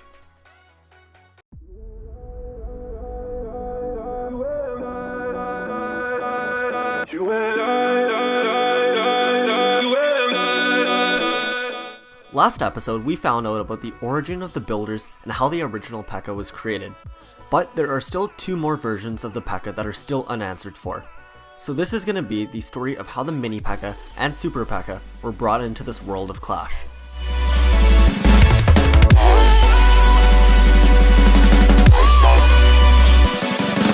And in case you missed the last episode, here is a very quick recap. Bill and Dirk were both dwarves added to the game. However, they both did not know how to fight. So to please the village chief, they both tried to create something that could really impress the chief. Bill created what is now known as the Pekka, and Dirk created what is now known as the Crusher. The chief was extremely disappointed in Dirk's creation that he exiled him off the island, and Bill ended up becoming the village's official builder. However, after years of working for the cruel chief, he started to regret making the choice to become the village's builder. And now for the continuation. Welcome back. So even though the builder didn't like his job in the village, he decided to put up with it for the time being. But the thing that really got him through this was the fact that he learned how to clone himself and create 4 other builders. But we'll explain that in another story. As the years went on, he continued to do the same old job day in and day out. However, about 5 years later, he finally reached his boiling point. But first, let's head over to where the other builder, Dirk, was exiled. After almost 4.5 years, Dirk finally woke up from his extremely long slumber and realized that he was on some mysterious island. Even though he was sleeping for almost 5 years, he still clearly remembered how his brother showed him up and created some super cool new mechanical robot called a P.E.K.K.A. Even though Dirk was super impressed with his creation, he also felt super betrayed that he got exiled, whereas Bill, his brother, got to stay back in the main village. So Dirk promised himself that one day he will return to the village with the biggest and best creation the village has ever seen in their lives. But the only problem was that he still had to create this new super creation. He still didn't even know what he wanted to make. So first, he decided to make his house. He got to work and finished his first building, the Builder Hall. And once he was done creating that, he decided to create a laboratory as well, that he would use to create his new creation. However, after a few days, and even weeks, his mind was still blank, and he had no good ideas. But then one day, he had a flashback to when he got exiled. He remembered seeing his brother's creation, and how magnificent it looked. However, he felt that there was something missing to it. So then it hit him. I'll just create a bigger and better version of the P.E.K.K.A. So he quickly got to work gathering all the resources he could find, and he worked hours on end. He worked many days without even sleeping, so determined to finish his project. And then about 14 days later, he added the finishing touches to his creation. And then he went outside to await and see what the final product looked like. Then, out of the smoke emerged Dirk's version of the P.E.K.K.A. When it got out of the building collapsed behind him. This new creation was a powerhouse. 5 seconds after being born, he already destroyed a full building. Dirk could not have been happier. But then once the smoke settled down, a tiny blue metal robot came running out. This was no Mega P.E.K.K.A. This was just a tiny little mini P.E.K.K.A. Dirk's smile faded. He was no longer proud of himself. All he felt was a shameful feeling in his stomach. He was so ashamed of his mini P.E.K.K.A. And then weird enough, another mini P.E.K.K.A. came running out of the rubble. There were 2 mini P.E.K.K.A.s standing in front of Dirk. And then Dirk realized what must have happened. He had added enough materials to create a full-size P.E.K.K.A. But the laboratory's machinery must have had insignificant energy to combine them all. So instead of making one full-size P.E.K.K.A., it split them up into 2 mini P.E.K.K.A.s. Dirk was unsure of what to do, since he had no other way of getting more energy sources. And besides, the mini P.E.K.K.A. destroyed all of his equipment and his house. So he had nothing left, and all the trees in the forest were going to take years to grow back. So he decided to take his boat to a nearby village and hope for the best. When he got to a nearby island, the first thing that popped out at him was a giant arena where he could hear a roaring crowd inside. There was some sort of battle going on between 2 separate sides, the blue team and the red team. Dirk sat and watched the first match, and after the match was over, he confronted the king and asked him if he could spare any resources to build a new house and possibly supply any extra energy. The king replied asking what happened to his old home, and Dirk told him what had happened, how the mini P.E.K.K.A. destroyed his house and now they were homeless, and how he has no materials left to build a new house. The king, who was actually impressed by this, offered Dirk a deal. He said, I'll tell you what, I will give you all of your necessary resources that you need for your house, and then I'll even triple that, and give you even more for any future projects you might have in mind. However, I do not have anything that can help you with your shortage of energy. And all I want in return is one of your mini P.E.K.K.A.s. If that thing can destroy buildings as easily as you say, then I think it can help us win way more battles. Dirk thought about it for a second, and then realized that he has 2 mini P.E.K.K.A.s, so why not just give up one? Besides, one destroyed his house, so he didn't really want to be around him anyways. So Dirk and the king made their trade. And then Dirk went back to his island, and the king became an unstoppable force with a new P.E.K.K.A., with a new mini P.E.K.K.A. Once Dirk got back to his island, he quickly rebuilt his house and started working on some new plans for his P.E.K.K.A. 2.0. Once again, he worked for weeks on end, but he still could not think of any solution to prevent the machine from making 2 mini P.E.K.K.A.s instead of one super P.E.K.K.A. He was about to lose hope, but then one day a broken ship washed ashore. Unfortunately, a wizard and hog rider had both turned to elixir, and what was left was the hog rider's hammer and the wizard's cloak. Dirk picked up the hammer and the cloak, and inside of the cloak was a bottle of blue liquid in it. The liquid was buzzing with electricity, and Dirk thought that this must have been the lightning spell. So he took it back to his lab, brought the mini P.E.K.K.A. in with him, and this time added the whole bottle of lightning to the mix. He turned the machine on and stepped out again. The machine started to shake and smoke again, before finally coming to a stop. This time the building exploded from the inside, as a gigantic P.E.K.K.A. stepped out. This P.E.K.K.A. fused with the lightning spell, and was just radiating energy. And when he stepped outside, Dirk's mouth hung open, and he quietly whispered to himself, "It's a Super P.E.K.K.A." With the new introduction of the Electro Dragon, the Clash of Clans Dragon family is pretty much complete, and in my way of welcoming the Electro Dragon to the world of Clash, I wanted to make a video combining the stories of the entire Dragon family. So here is the story of the Electro Dragon, the Baby Dragon, the Inferno Dragon, and of course, the good old regular dragon.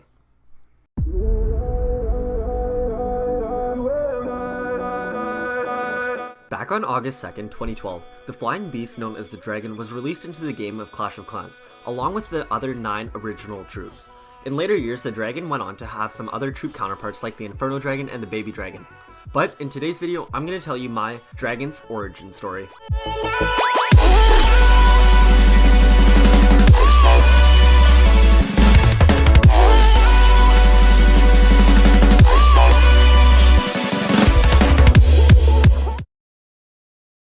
Back in the days when the Grand Warden had created and released the first 10 troops in the game, a dragon was amongst those troops. The dragon, however, took after the typical dragon stereotype where he flew off to a volcanic mountain and guarded some pile of treasure that he stole. It was just the way that the dragon was born, the same way that the goblins were born greedy, wizards were born arrogant, and barbarians were born stupid. There wasn't anything anyone could do about it. So for the first little while, the village got by without the dragon. Of course, it was a bit of a loss for the village since they were missing one of the most powerful troops in the game, however they were able to get by for the time being. And just like how the dragon had fled the village, so had a rogue group of goblins, who had all rebelled and formed their own little clan known as the Goblin Horde. That Goblin Horde had been making life very difficult for the village by stealing all of their resources and then storing it away in their little villages. They would then have to defend it from the village when they attacked them to steal it back. At first, it was easy for the village to beat the goblins, but over time the goblins' horde got smarter and built bigger and stronger defenses to stop them from being beat. It ended up getting to a point where the villagers could no longer beat the goblin bases, and since the villagers couldn't steal their loot back, the goblins were still able to keep most of their resources and start stealing more and more. Until it got to a point where the goblins took pretty much everything from the village, and being the greedy goblins that they were, what they stole wasn't enough. So they sought after new treasures greater than what they had. And coincidentally, that just so happened to be the dragon's treasure. So the goblins decided to take on the dragon's lair and try and steal his treasures. Despite being extremely greedy, the goblins were not stupid, so they were actually able to create an elaborate plan and steal all of the dragon's resources, without being noticed. And before the dragon even realized what had happened, it was too late. So now that the dragon had nothing left to defend, he returned back home to try and find out what happened to his treasure. When the dragon got there, the village suggested that it was probably the greedy goblins who had stolen his treasure, as that's what they've been doing to them the whole time. Then one of the villagers had an idea, and he suggested that they should both team up and help each other out to get both of their loot and treasures back. The dragon agreed, and together they were finally able to take down the Goblin Horde's bases, all the way up to their Goblin King's lair. And together, once they vanquished the Goblin King, they returned back to the village with all of their lost loot and treasures. They made a pretty good team together, so the villagers offered to help protect the dragon's treasure, and he could help defend their loot. So the dragon thought about it and then agreed to it, since having 2 groups of people defend something is always better than just one. So the dragon was now a valuable part of the village, helping defend the village from attacks, and even helping them steal some loot from other villages. However, part of being on a full-time guard shift for the loot, the dragon was never able to join the Clash Royale arena battles, as he was already too occupied defending the treasures. However, his 2 dragon counterparts were able to take his place in the arena instead. And how the Inferno Dragon and Baby Dragon made it to the Clash world is an entirely different story, for another time. Welcome back to part 2 of the dragon's origin story. This time taking a look at the dragon's 2 mini counterparts, the Baby Dragon and the Inferno Dragon. The Inferno Dragon, who carries a large barrel full of lava on his back, acts as a traveling single targeting Inferno and is exclusive to Clash Royale only. The Baby Dragon, however, is in all 3 parts of the Clash universe, but for a reason to be explained later, he only rages when he's alone in the builder base and in our regular home base. However, when he's alone in the Royal Arena, he doesn't have the same rage effect. So why is that? Well, find out in the Baby Dragon and the Inferno Dragon's origin story.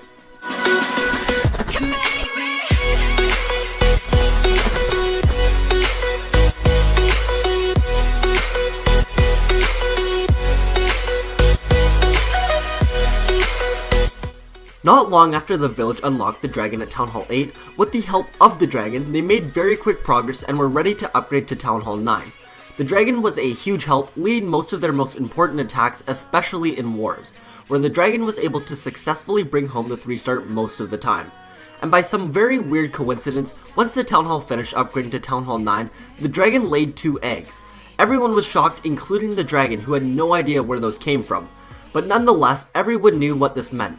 There were going to be some new baby dragons. And knowing that they were capable of growing to become as powerful as the regular dragon, they knew that they had to take extremely good care of them. So they took the eggs and laid them down next to the Town Hall, which was supposed to be the most secure building in the village. Unfortunately, the next day, a group of really greedy goblins stole the eggs in hopes that they would be able to sell it for a lot of gold or other resources.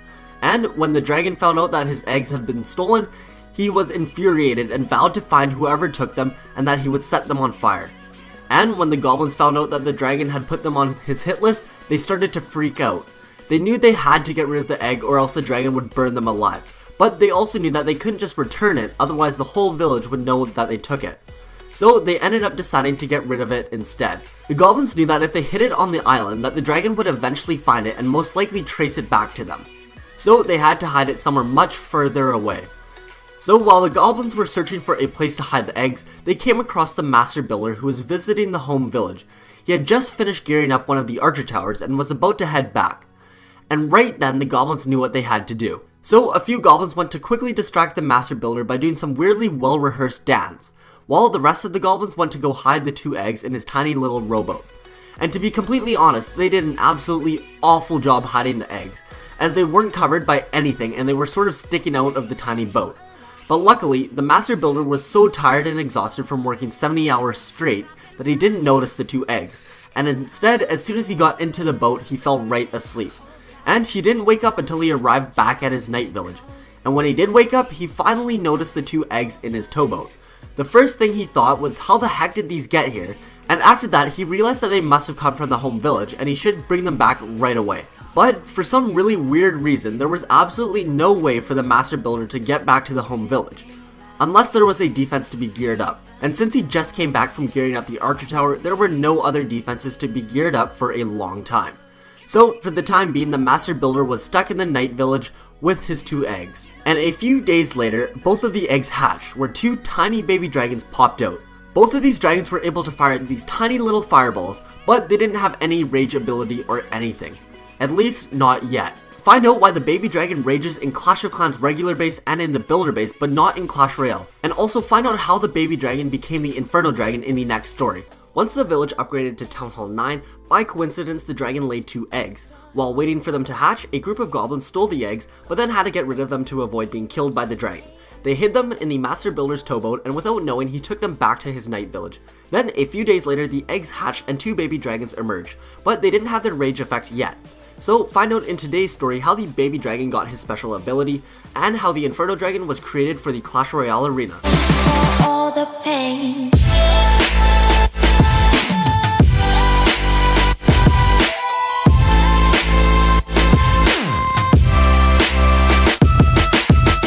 While the master builder was at the home village, the builder had shown him one of his new defenses that he was working on and planning on releasing for the next town hall, which was Town Hall 10.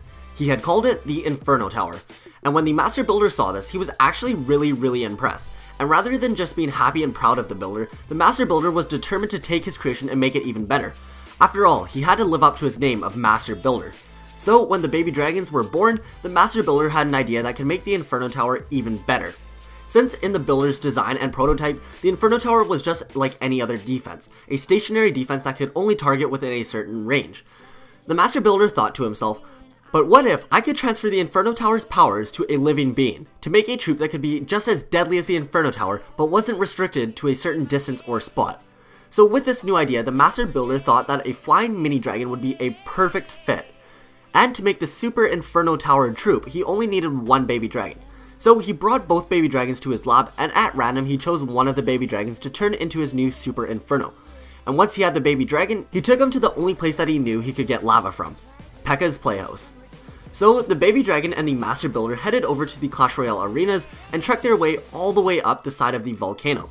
Once they arrived at the top, the master builder filled a wooden barrel up with molten hot lava. And in case some of you guys are skeptical about how this wood is being able to contain all the heat from the lava, well, the barrel isn't just made from any type of wood. It's actually made out of the same wood used to make the Master Builder's battle machine. It's wood that was blessed with magic from the wizards to make it indestructible and immune to all sorts of heat. So that's also why that when the battle machine summons lightning, it doesn't set the battle machine on fire. It also holds the power of the electricity inside of the hammer. So if this works properly, the barrel should be able to hold the heat of the lava inside the barrel, so that it doesn't cool off and become molten rock. But anyways, back to the mountain. The Master Builder finished filling the barrel with the lava, and now the next step was to find a way to connect the barrel with the baby dragon's fire supply. So the Master Builder and the baby dragon traveled all the way back to the builder base, and then the Master Builder crafted a special helmet with a hose type device that would connect the helmet and the barrel. Then the baby dragon put the special helmet on, and the Master Builder fastened the barrel and hose to the baby dragon's back. The Master Builder then took a step back and watches the baby dragon tested out his new armor.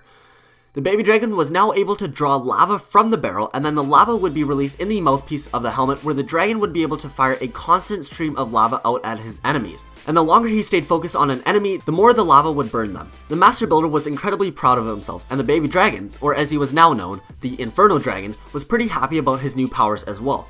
And not only were these two happy, the other baby dragon was just as happy to be able to see his baby brother again. And for a few days, everything was all good, where the two brother dragons were able to play around and destroy enemies for fun.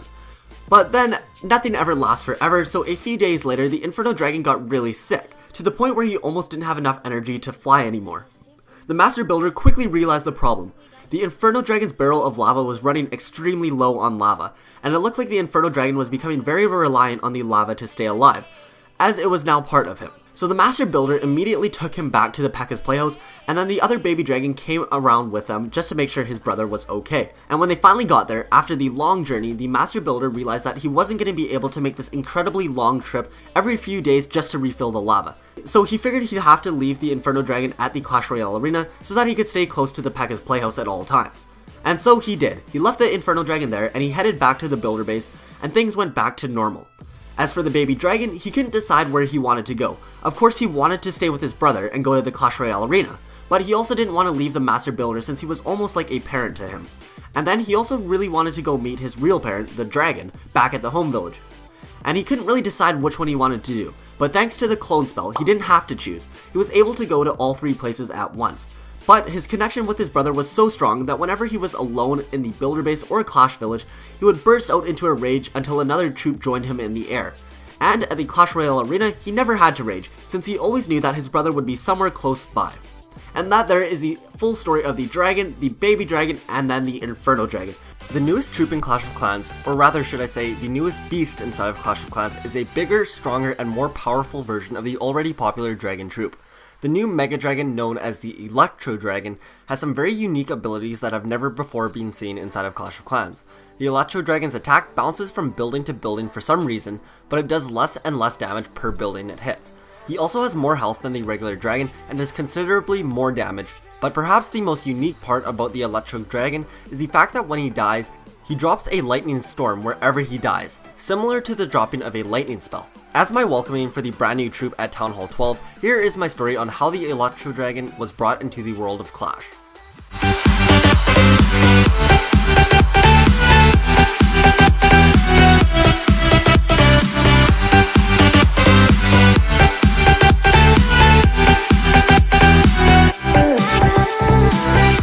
Not too long ago, in a village not too far away, all the villagers and troops were all getting excited and ready to celebrate in anticipation for the revealing of the brand new upgraded town hall that the builder had been working on for the past 15 days. The entire village was getting in on the celebrations, and troops were just hopping from one dance party to the next. And these dance parties were being held literally everywhere, from inside the town hall, in a goblin hut, in the clan castle, and even in the middle of a battlefield. The parties were off the hook and every troop was having the time of their lives. And since the village had been maxed for a long time and were just waiting for something new to upgrade, the village was extra excited for some new things to do. But since they were maxed out, none of the troops or other builders had anything to do for those 15 days during the upgrade. So to kill time, they partied every day. Everyone was having a great time, while everyone, except for one troop, the dragon. Unfortunately, the dragon was just too big and couldn't fit inside of any of these parties inside the town hall or clan castles, and when he tried dancing outside with the Teslas, his wings kept flying all over the place and hitting things. So the dragon had to sit out the celebrations for all 15 days. During the time that everyone was partying and dancing, the dragon went to go raid some bases to help him kill some time. Even though the village was already full on resources, he still went ahead and started attacking bases. So during one of his raids, since it wasn't worth anything, the attack was sort of careless in a way. And normally when doing a zap, quake, drag attack, usually the lightning spells and earthquakes are deployed before the dragons. But since it was such a careless attack, this time the dragons were deployed first. And then once the chief realized that he forgot the lightning spells, he quickly dropped them on top of the air defense, and at this point in the raid, the dragons were already on top of their air defenses as well. And then they were in the process of taking them out. The first lightning spell hit the ground and a bunch of lightning bolts struck all around the dragons.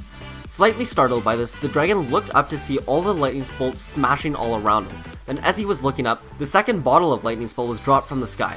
And awestruck at what the dragon was seeing, he opened his mouth in awe. And by some crazy chance, the bottle of lightning spell dropped right into the dragon's mouth. And when the bottle of lightning entered the dragon, the bottle didn't break completely. However, there was a slight crack in the bottle where tiny bits of lightning spell were seeping out of it. But overall, the lightning bolt stayed safe inside of the dragon and inside of the bottle. The dragon was a little bit shook up by this, but he tried to carry on in the battle. So he moved on to his next target and opened his mouth to spew some burning hot flames. However, when he blew out, instead of fire, a strong bolt of lightning came exploding out of his mouth. The dragon immediately shut his mouth and looked surprised as hell at what just happened. And all the other dragons noticed too. They all came over, despite still being in the middle of an attack, to check out what just happened. Then after being urged on by the rest of the army, the new electric dragon opened his mouth again and spat out a bolt of lightning.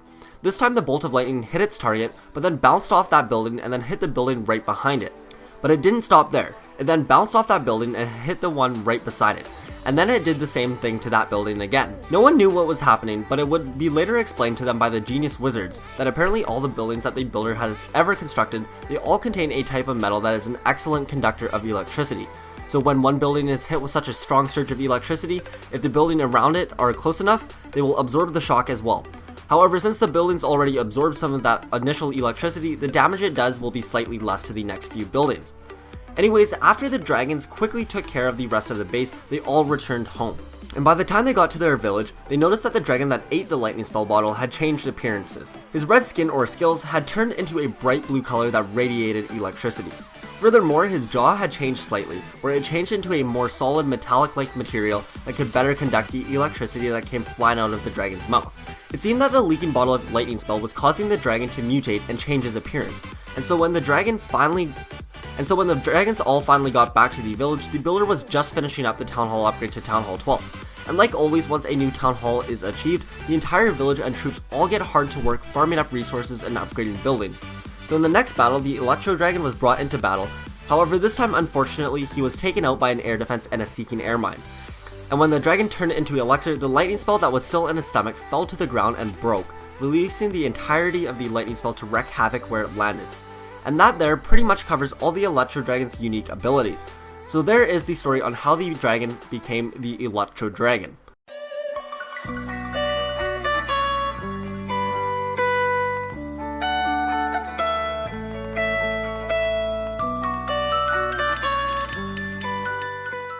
The Lava Hound is one of the tankiest troops in the game, for Clash of Clans and for Clash Royale. It can destroy bases and take down towers with ease. It can be an unstoppable force. So here is the story of how the Lava Hound came into the world of Clash. Back on September 16th, 2014, a bunch of the Clash of Clans characters had gone over to the Clash Royale arena to help test out the game, as it was still in beta. Once the troops got there, the king split them all into two teams. They then began to battle it out inside each arena. They started in the Goblin Stadium and worked their way up, until they got to the P.E.K.K.A.'s Playhouse. P.E.K.K.A.'s Playhouse was a lot different than the other arenas, considering it was built on top of a live volcano. You could even see the lava running through the arena at the middle, and there was nothing but a small bridge to help cross it. Once the battle started, both kings sat back and were banking their elixir. Then the Red King started off by playing a Max Golem in the very back. The Blue King responded by playing a max level 13 Royal Giant in the opposite lane, following it up with some max Elite Barbarians, two of the most skilled cards in the game. The Red King ignored the Royal Giant and the Elite Barbarians and decided to go all out with his push, so he decided to play his minion horde right behind the Golem. And as they crossed the bridge, the Blue King only had enough elixir to play a tornado, so he used it on top of the minion horde and the Golem. The tornado pulled them back and off the edge of the arena. The Golem and the minion horde got sucked into the volcano, and the minions tried to fly out, but the golem was falling right on top of them. Both kings were shocked, as the golem and the minions fell to their deaths. The king had only one option left to save them, but there was no way it would work.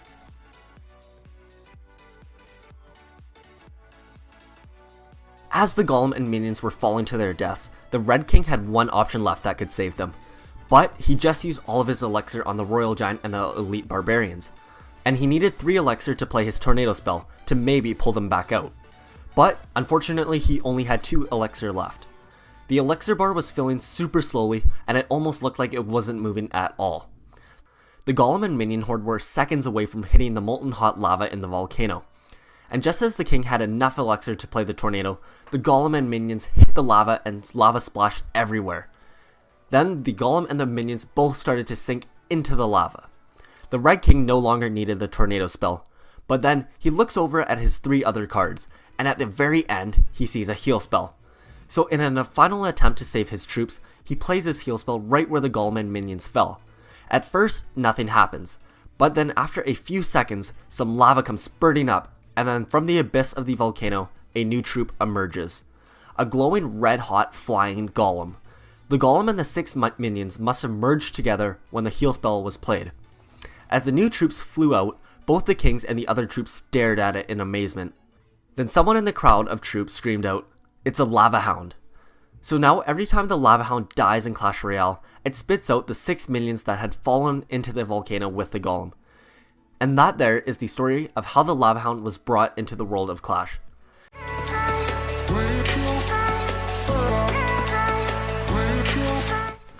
For almost 3 years, the Grand Warden had been absent from our villages, and not until December 10th, 2015 did he decide to finally make his return and come back to help our village.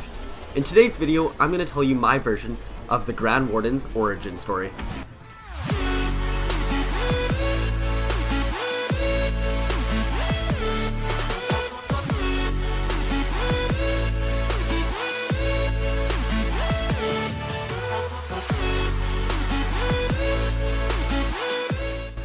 Way back in the days, before there was a barbarian king, before there were town halls, and even before there was literally anything else, the world was just a vast landscape of land and water.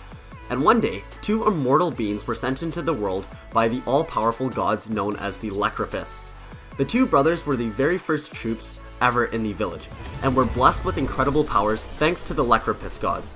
The first brother's name was Gemine. He wore a red robe and held a book of all the most powerful spells in the universe.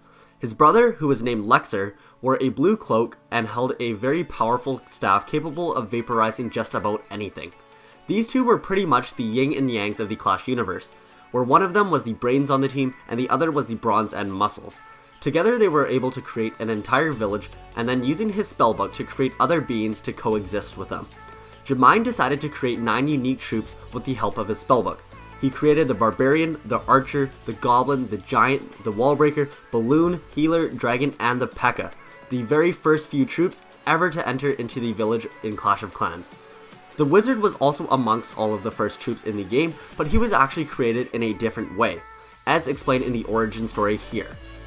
Then with the help of Elixir, he was able to control them and teach them how to fight for the village. The village was coming along very nicely and all was well inside of the Clash of Clans village. The army came back from attacks victorious most of the times, and their spoils of war were helping to create more and more buildings and upgrades. With all these extra resources, the 2 brothers also decided to create a troop dedicated to building and upgrading things in the village, just to help speed things up some more. So they created a single builder to do all of that. The builder was a fantastic at his job, and the 2 brothers couldn't believe that they didn't think of making a builder sooner. They ended up liking the builder so much that they wanted to make a second one as well. But once they created the second builder, he refused to work unless the brothers gave him 500 gems. And even though the brothers were incredibly powerful and had a spellbook with all known spells, there was no spell capable of duplicating gems, truly making gems the rarest resource in the village. So the brothers attempted to round up enough gems to pay the builder his extra fee. However, they could not come up with enough to pay him his 500 gems. So presented with the challenge, the brothers were determined to find a new way of duplicating gems using a brand new spell. So Gemine studied long and hard for a few days until he finally came up with a possible solution. So he grabbed one of the few gems that they had and he placed it on the ground. He then stood back and casted his spell. Unfortunately, the spell went right through the gem and split into 3 smaller bolts. Those bolts ended up hitting an army camp, a free spell, and a hidden Tesla. And then the spell ended up bringing those objects to life and turning them into 3 brand new troops. You can follow their entire story in this story right here. So Elixir took the 3 new wizards to go train them, while Jemind went back to the drawing board. He figured out where he messed up and then he switched the spell accordingly. He then picked up the gem and tried again. He casted the spell once again, and this time, it actually worked. What once was just a single gem was now 2. He then casted the spell again and again and again, until there were thousands of gems in front of him. The brother had finally found a way to cheat the system. After realizing the spell was a success, Jemind continued to create new spells to help them out even more. He created simple spells like a clone spell, and then he also created some spells that could increase his and Lexir's powers. He then later also found a way to combine his powers with Lexir's. Together they could become an even more unstoppable force, and rather than just winning most battles, they could win every single battle. So Jemind used the spell on themselves and they ended up merging together. Their cloaks combined, creating a purple cloak with a hood. He held both the staff and the spellbook. But they didn't just stop there. They created more spells to give them an aura that helps the surrounding troops around them by giving them extra health. And he even created a unique Eternal Tomb ability that could fully protect any troops within a close range around them for a certain amount of time. With all these gems and helpful spells, the village was excelling in every aspect and were making extremely quick progress. So quick, in fact, that the gods Lecropus noticed. They were watching all of this and realized that the 2 brothers could become a serious threat if they keep this stuff up. So they realized that they had to weaken them. But before they did anything, some other major event happened inside of the village. Something that forced the new Grand Warden to leave and possibly never come back. So come back next week to see the ending for this story in The Grand Warden Story Part 2.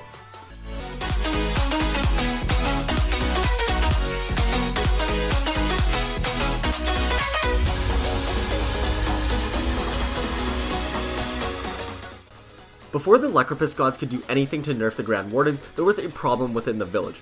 Apparently the combined power between the Grand Warden and the 3 wizards were far too great and were causing mayhem in the village. Whenever they got too close, their combined power would cause a massive earthquake that would destroy absolutely everything. So the Grand Warden decided that he had to leave in order to save the village. So he then ended up leaving and using his powers elsewhere. He left the village and randomly traveled for a few days, going whichever way the wind would blow him. Then one day he finally came across some remote island. He decided this would be a good place for him to set up camp since it had pretty much everything he needed.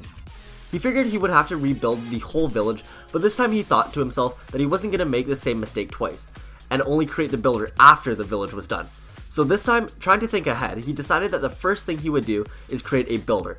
And after his experience creating the first few builders, he decided why not make this builder smarter and just overall better in every way. So when he casted the spell to create the builder, he put extra energy into it, trying to make the builder even better than the original ones. But what the Grand Warden did not realize was that when he left the village, he left behind part of himself. The main village was where he was able to draw most of his power from, and he didn't realize that. And now that he was a long ways away from home, he was not capable of casting any as powerful of spells. So his lack of power, mixed with trying to create an even better builder, ended up knocking him unconscious.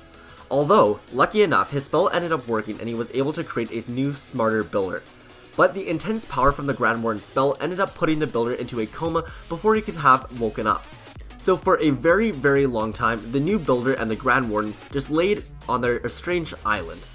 Then finally, after some time, the Grand Warden finally wakes up. Unfortunately, the Master Builder still remains in his coma, so the Grand Warden is left to tend to him until he wakes up. While the Grand Warden was waiting for the builder to wake up, he decided to create a town hall, where he left the builder to lay. He named the building after the town hall, but instead he called it the Builder's Hall, since that was the resting place of the new builder. But after years of waiting, the builder had still not woken up, and the Grand Warden was beginning to lose hope that he ever would. So after waiting for another month, he finally decided to give up. So he left the builder in his builder hall and then took off. And as the Grand Warden traveled around, he came across some troops who said they were heading towards the Royal Arena. So since the Grand Warden had nowhere else to go, he tagged along. And when he got to the arena, in the middle of the battlefield, he saw the Ice Wizard and Electro Wizard both attacking each other. And this was a great news for the Grand Warden, because that meant that if they were both at the Clash Royale arena, then that means that they weren't back at the Clash Village. So he immediately took off back to the Clash of Clans village. And he could not have gotten back at a better time, because as he arrived, the regular builder was in the middle of releasing his brand new defense that he called the Eagle Artillery. And this thing was going to be a beast and absolutely crush entire armies at a time. So the Grand Warden was needed desperately by the villagers to help protect their armies from it. So the Grand Warden was then accepted back into the village with open arms. However, the Lecropus gods were not as welcoming.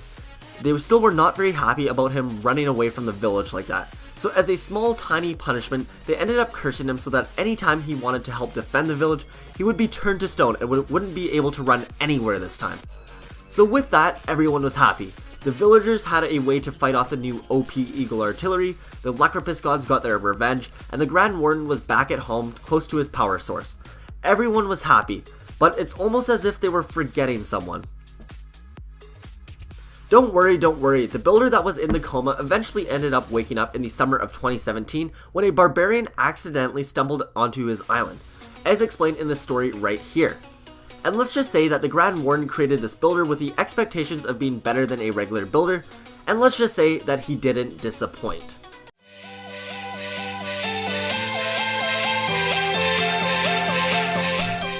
These ranged units are some of the best troops in both Clash of Clans and Clash Royale. The three of them have their own unique abilities and powers, and the wizard trio are so similar, but at the same time they are quite different from each other. So what happened to cause these three brothers to take on such different abilities? Here is the story of the three wizards.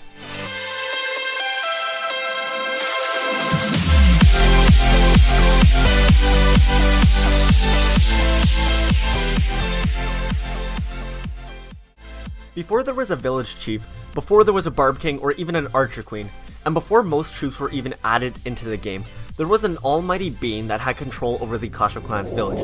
This so-called ruler of the village was a fair ruler and the rest of the villagers respected him. He was sort of a sorcerer that carried around a staff and a spellbook with him at all times. In battles, he was extremely selfless and tended to provide his army with an aura that kept them alive for longer. Overall, he was an irreplaceable asset and also a well-respected ruler. The Warden, as he liked to call himself, was about to test the strengths of his new powers by performing the most difficult spell ever attempted. He was trying to transform an object into a living person, something that only the strongest magical being could successfully do. He decided to try it on a gem, because that was the most valuable object in the village, and if he was successful, this new being could be almost as powerful as him, if done correctly. So the Warden places the gem on the ground and then stands back and casts the spell. A beam of light shoots out of his staff and travels straight towards the gem. Once the light hits the gem, it reflects through the gem just like a crystal, and from the gem emerges three smaller beams of light.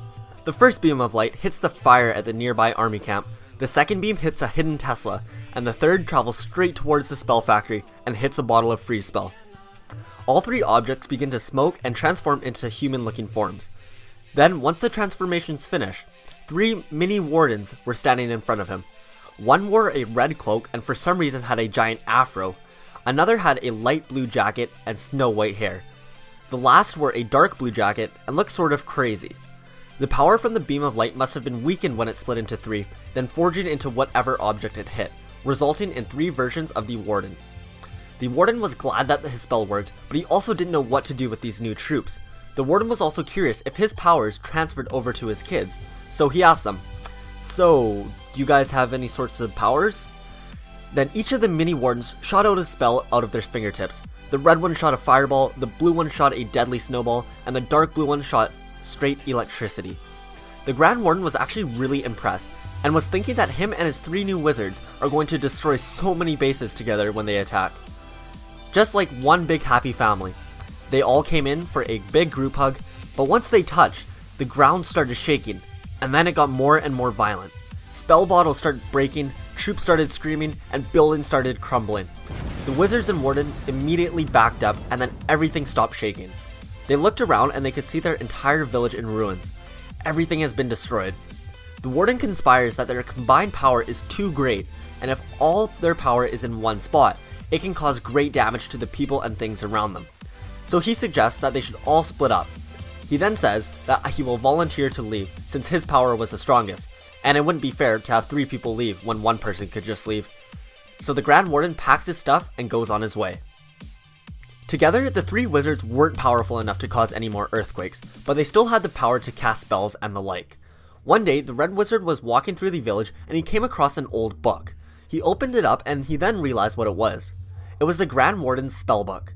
He took it back to show the Ice Wizard and the Electro Wizard what he found, but before he could tell them, he found a note from the Ice Wizard sitting on the floor. It said, "I am sorry, but I need to leave. The weather is too warm here and I don't know how much more of it I can take. I am going to the Clash Royale arena where I heard that they have a new snow arena called Frozen Peak. P.S. Electro Wizard is tagging along with me. I don't know why, but he's sort of crazy and I don't want to ask. P.P.S. I'll come back to visit sometime around Christmas for about a week." So the wizard put down the note and continued reading the Grand Warden's book. And over time he learned lots of things from it. He was able to brew new spells for the village and potions to upgrade other troops' attacks and health. He also later became one of the favorite troops in the village, and then one day, 4 years later, the Grand Warden came back, when word had finally gotten to him that the Ice Wizard and Electro Wizard had left. Now he was here to stay for good, and especially because there was a new defense that had just been created by the builder, called the Eagle Artillery, and the village was going to need all the help they could get taking that down.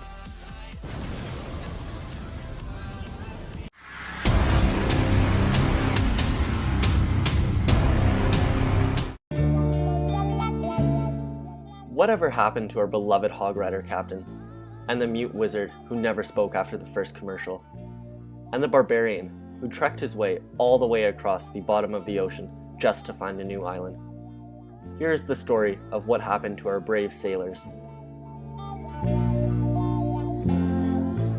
Shortly after spotting land, the Hog Rider and his crew were minutes away from the shores of the new island. As they made their way to the island, a raging storm began to brew, creating waves the size of giants and hitting harder than a P.E.K.K.A. The waves came down hard and crashed the boat against the rocky shoreline. Sadly, there were no survivors. Our heroes were gone. Except for one fearsome warrior, the barbarian. The barbarian comes running out of the water to find his friends turned to elixir. Before exploring the island, he runs off back into the ocean, sprinting all the way back to the village. He tells them what happened. The whole village is shocked, but they were also very intrigued by this new island and wish to journey back to finish what the wizard and Hog Rider had started. However, they had no boat. Then, as if by some miracle, the remains of the broken boat had been swept back to their shores. The builders went and got a yellow bottle from a nearby building and dropped a heal spell atop the shipwreck and set sail for the new island. As the villagers were so eager to see the new island, they forgot the barbarian. He began his second trip underwater all the way to the new island. However, when he got there, his friends had already left. The barbarian is greeted by a master builder and offers to take him in. The barbarian, furious at his friends for leaving him, he begins to get anger management problems, and to this day is told to fight with uncontrollable rage. And that is the story of why the barbarian rages during every single battle, and also how the Hog Rider and Wizard died a tragic death. Lucky for us though, we've got plenty more of them back home.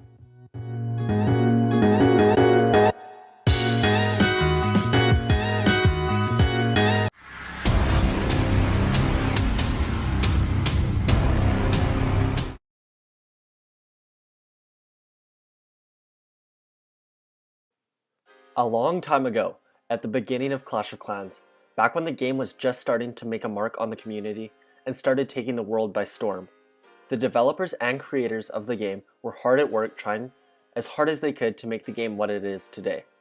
Jeff, who was the lead developer at the time, had loads and loads of creative ideas, and had his own vision on the direction that he wanted to take the game. His ideas and personality poured into a certain character within the game. He was the Master Builder, but not the Master Builder that we all know and love today. Here's the story of what happened to the Master Builder. Due to unknown circumstances, Jeff was forced to leave. It could have been due to family reasons, or he could have left to help develop the hit games Clash Royale, or even the newest game, Brawl Stars. No one really knows for sure. But one thing is for certain, Jeff was no longer with Clash of Clans. Soon after he left, the master builder within the game was left abandoned, with nothing to do and without his chief. So he went into a long slumber. He continued his power nap until a hog rider and wizard stumbled upon his island, where soon after he was met by the chief of our village and his maidens. Having been asleep for nearly 5 years, he was anxious to start putting his creative ideas back to work. He quickly began building never-before-seen defenses like the Crusher, double cannons, and air bombs. He even put a spin on already popular defenses like the Archer Tower. Feeling in debt, he offered to improve our villages back home. So he took his little towboat back to our village and upgraded our cannon into a double cannon. After returning home, he realized how much work it was to travel all the way there and back. So he decided to never travel back again. For now. But that was only the beginning. He was only just getting started. He had so many ideas, but only so much time. It also didn't help that he was the only builder who could build all these extravagant buildings. He tried teaching the regular builders how to build the new buildings, but they just couldn't figure it out. Apparently, there is a special touch when it comes to whacking a building with a hammer. So only having one of him, his future ideas have to be put on hold. He has already drafted out the plans, but is waiting to release them for now. Some of the noteworthy defenses include the Mega Tesla, the Giant Cannon, and the Roaster. Not to mention all the new troops that are coming. But that's for another story some other time. Anyways, that is the story of how the Master Builder came to be. However, there are still so many unanswered questions within the game. Like, why is it always night in this village, and always day in the other village? And what's the future of this new builder base? But that's all for another time.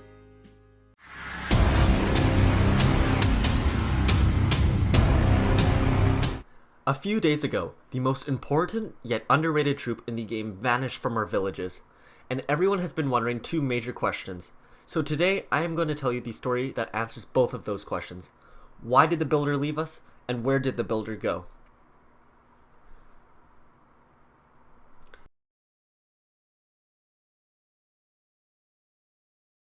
So without any warning, a few days ago, our beloved builders decided it was finally time to take a hard-earned vacation. He was very tired from working non-stop for 5 years, sometimes upgrading defenses back to back to back, and not getting the chance to sleep for up to 14 days. So without warning one day, he decided to pack up his stuff and leave. So he put his hammer in his bag and took off. He decided to take the fastest way to where he wanted to go, and that was by Springtrap. Although the Springtrap was the quickest way out, it was not the safest or most reliable. Where he initially intended to go to Heyday, where he could get away from all the fighting and destroying, but the Springtrap ended up flinging him all the way to the Clash Royale arena. Unfortunately, he ended up landing in the middle of an ongoing battle, where troops and builders were getting destroyed left and right. But thankfully, after only 3 minutes, the battle ended. The builder needed to get out of there right away, so he confronted the king. He asked him where he was and how he could get home. And to that, the king replied, "You are in Clash Royale, in the arena Spell Valley, and everyone in this arena is required to fight." The king went on to tell him, "I will send you home after you have helped us get into the next arena, the Royal Arena." Obviously, the builder was not fond of the idea of fighting, so he decided to offer something else instead. He asked the king if he could help them get into the next arena, but not by fighting. The king was confused, but decided to allow it. So the builder got to work doing what he loved doing best, building things. In a matter of less than a day, he whipped up an entire arena, made from turning gears and lots of wood. He decided to call it the Builder's Workshop, which would be unlocked between Spell Valley and Royal Arena. The king, who was very pleased by this, since the builder kept his word, technically he did get them into the next arena. So the king told the builder he was free to take one of their balloons back to his village. But surprisingly, the builder refused. He said that he actually enjoyed it here and wanted to stay and build more stuff. So the king granted him his wish, and after seeing what he was capable of, decided to give him any necessary supplies he needed for his projects. But he also had one other condition, and that was that he had to do all of the maintenance on the arenas. So the builder spent his nights creating new inventions and his days maintaining the battlefield, which mostly consisted of mowing the lawn, lots and lots of cutting the grass. But the builder didn't mind too much, since no one was destroying any of his buildings. Sure, they were destroying the towers, but at least they weren't destroying his entire arena that he just built. So during his nights, he would work on his crazy new inventions, and one day he ended up creating a new troop for the game. It was the first of its kind, and it was the Sparky, the first machine troop within the game. Then he continued to create new troops. He ended up finishing the designs of 2 brand new troops that were the cannon cart and the flying machine. So he released the cannon cart, but right before he could release the flying machine, he received a letter from his village's chief, where the letter was apologizing and asking the builder to come back. So the builder thought about it and realized how much he missed all of the other troops back at the village. Plus he felt bad for everyone that the barbarian was ruining all of the buildings by whacking it with his sword. So he decided it was finally time for him to head back home. But before he left, he asked if anyone would like to journey back with him, and sure enough, a few of them actually said yes. So they took the balloon from the king and set off back home. When they arrived back home, they were greeted by everyone, and the builder was given a brand new statue of himself. As well, the barbarian, giant, witch, and wizard all offered to help him with building upgrades from now on. But everyone was truly curious about who his new friends were. So the builder introduced them. Meet the bowler, baby dragon, miner, ice wizard, and the battle ram. Unfortunately though, the ice wizard and battle ram can only stay for about a week, then they have to head back home. Everyone welcomed the new additions with open arms, and everything was great and the builder felt a lot better. So he decided that he wanted to give them another present as well.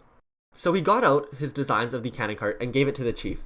But as if out of nowhere, a gust of wind ended up taking the draft right out of his hands and carried it off the island. As if by fate, the gust of wind carried the designs all the way to the night village, where the master builder found the designs. A little upset, the builder said, "That's alright, I've got plenty more better ideas." He then showed them the designs, and their jaws hung open. Everyone couldn't believe it, but they couldn't wait for him to add it into the village. So after a long and eventful day, everyone decided to call it a night, and for the first time in a long while, the builder truly felt at home. Hey guys, so this week marks the second week that our builder had left us, and since then the barbarian has taken over as the temporary builder. But now his week is up and it's time for the giant to take over. So here's my quick story on why the barbarian got fired from being builder, and why the giant is taking over. I hope you enjoy, and please note that this is not created by and or endorsed by Supercell. It is simply a fan-made story to explain these events.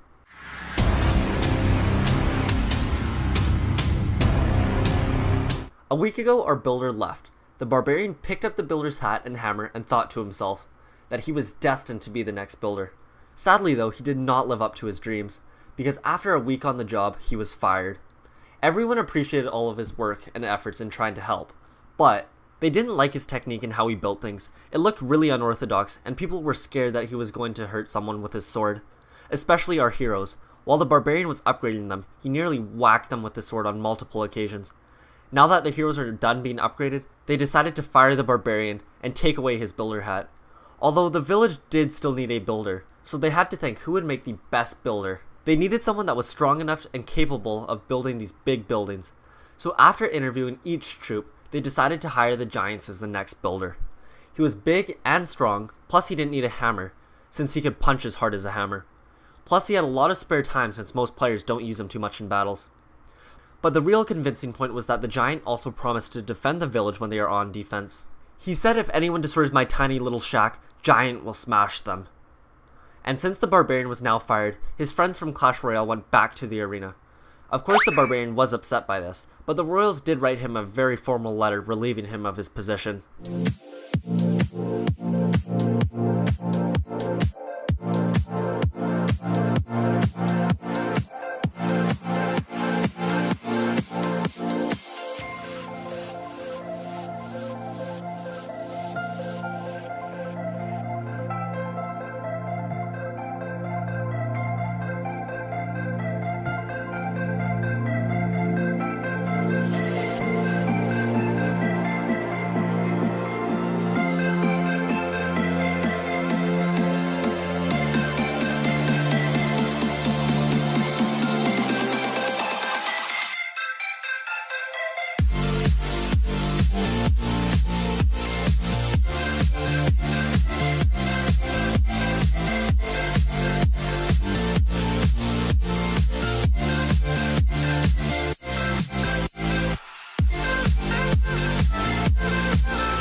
Well, it's that time of the week again.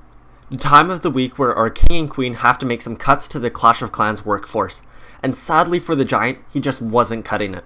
The king and queen had a week-long discussion about the giant's performance as a builder, and they decided that he wasn't cut out to be a builder. For a few reasons actually. For one, that he was meant to destroy things, not build them.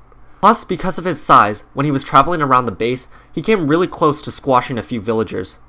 And also, for some reason, he kept insisting on upgrading the walls. For whatever reason, he really enjoyed hitting walls. Not to mention, one of the reasons he even got hired in the first place was because he offered to help defend the village when it was attacked. But he was practically useless on defense. A few archers had no problem taking him out. So it's really no surprise that the giant is being fired. He's way more useful destroying things, not building them. So now it's time for the heroes to make another big decision on who to hire next. They needed someone that was smaller than the giant so that they don't squash anyone, and smarter than the giant so they don't keep doing walls, and someone who can add more value on defense. You know who would be perfect for this? That's right. You're the wizard. The wizard. But sadly he was too busy this week working on some new boom in a box spell. Maybe next week he can take over. But until then, I guess the witch will have to take over. At least she offered a pretty cool spell that shrinks troops when being attacked. And she might even have her Larrys to help her build stuff quicker. But they might not be allowed since they are just kids and underage workers are against the Clash of Clans law. Who knows, the giant may even find a job somewhere else. With his brand new resume, he could probably find a job anywhere.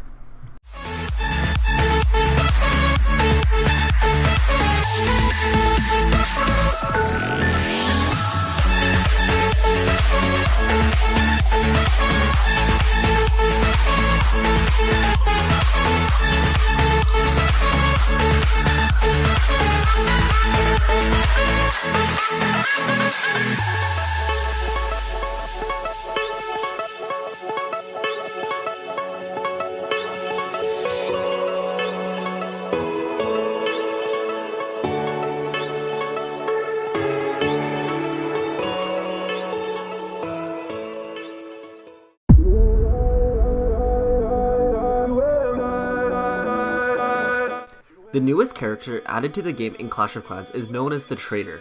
However, what is his real identity, and why did he come to our village with all of these super cheap deals for these magical potions? Find out in the Trader's backstory.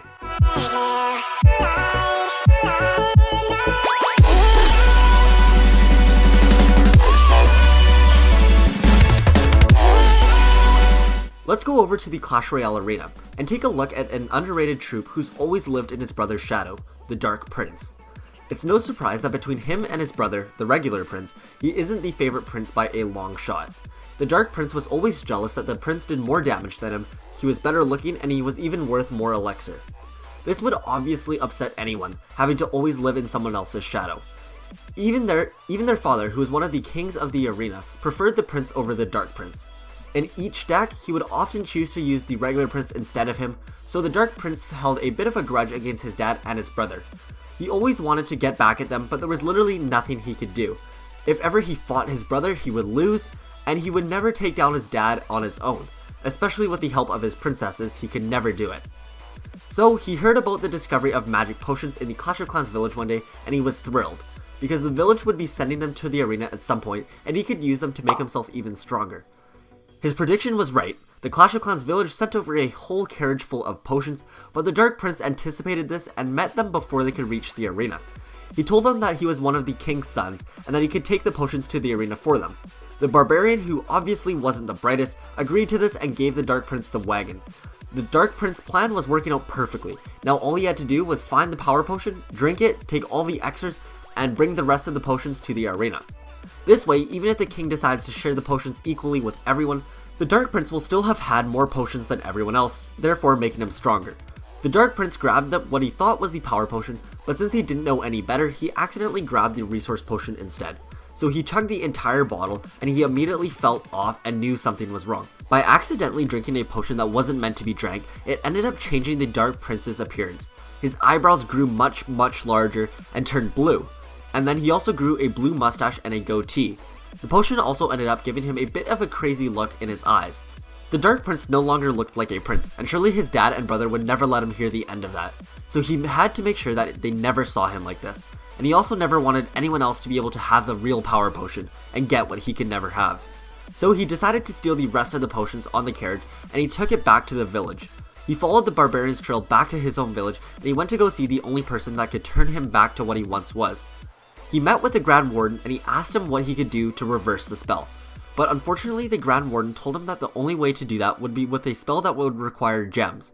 And now that the Grand Warden's magic wasn't as powerful as it once was, it would require a lot more gems. And by a lot more, I mean a lot more. So the Grand Warden sent him on his ways, thinking that he would never be able to acquire enough gems. But the Dark Prince had an idea that could get him what he needs. So he took his carriage of potions and traveled from village to village selling his potions in exchange for gems. It seemed to work really well. Some villages wouldn't buy any, but then others would buy him out because they are a super cheap deal, and it sort of acted like a black market. And every time he would run out of potions or supplies to sell, he would intercept the barbarian who transports the new supply of potions from the village to the Clash Royale arena, and then he would steal them from the barbarian every time. So the potions would never actually end up making it to the arena, and they never even knew that they existed. And then the Dark Prince would have a never-ending supply of potions and supplies.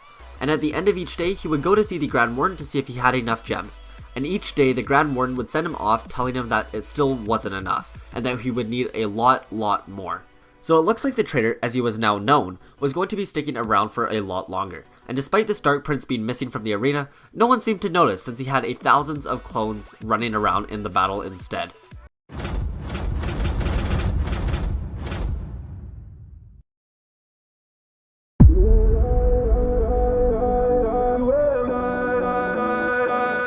A long overdue story video. The Master Builder is just like any other builder, except better in every way. He has some crazy inventions that make for some of the most powerful defensive structures in all of Clash, as well as some sort of different laboratory that turns regular troops into even more powerful versions of themselves. The Master Builder was recently discovered 2 years ago on an abandoned island by a hog rider who set sail on his ship, and until now the Master Builder was only able to upgrade a single defense on the regular base, and was rarely ever able to visit our home base. So in today's story, I'm going to explain why all of this is, and how the Master Builder was brought into the world of Clash.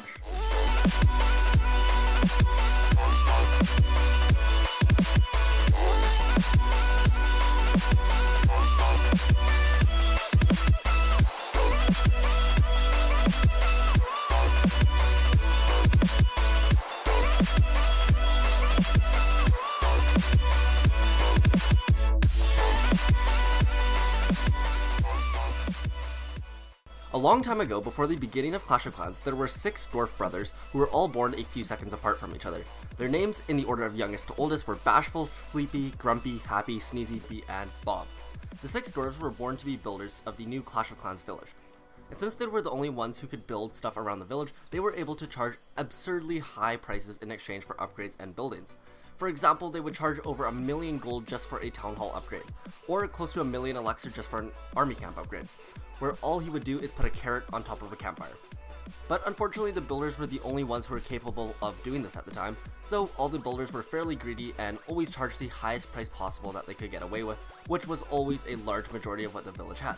But the villagers didn't hate the builders for this, they were just grateful that the builders were doing their job, regardless of the cost. Now the oldest of the brothers, who was Bob, was always a bit different from his brothers. As the oldest, he was a lot smarter than the rest of his brothers and took advantage of the rest of the builders.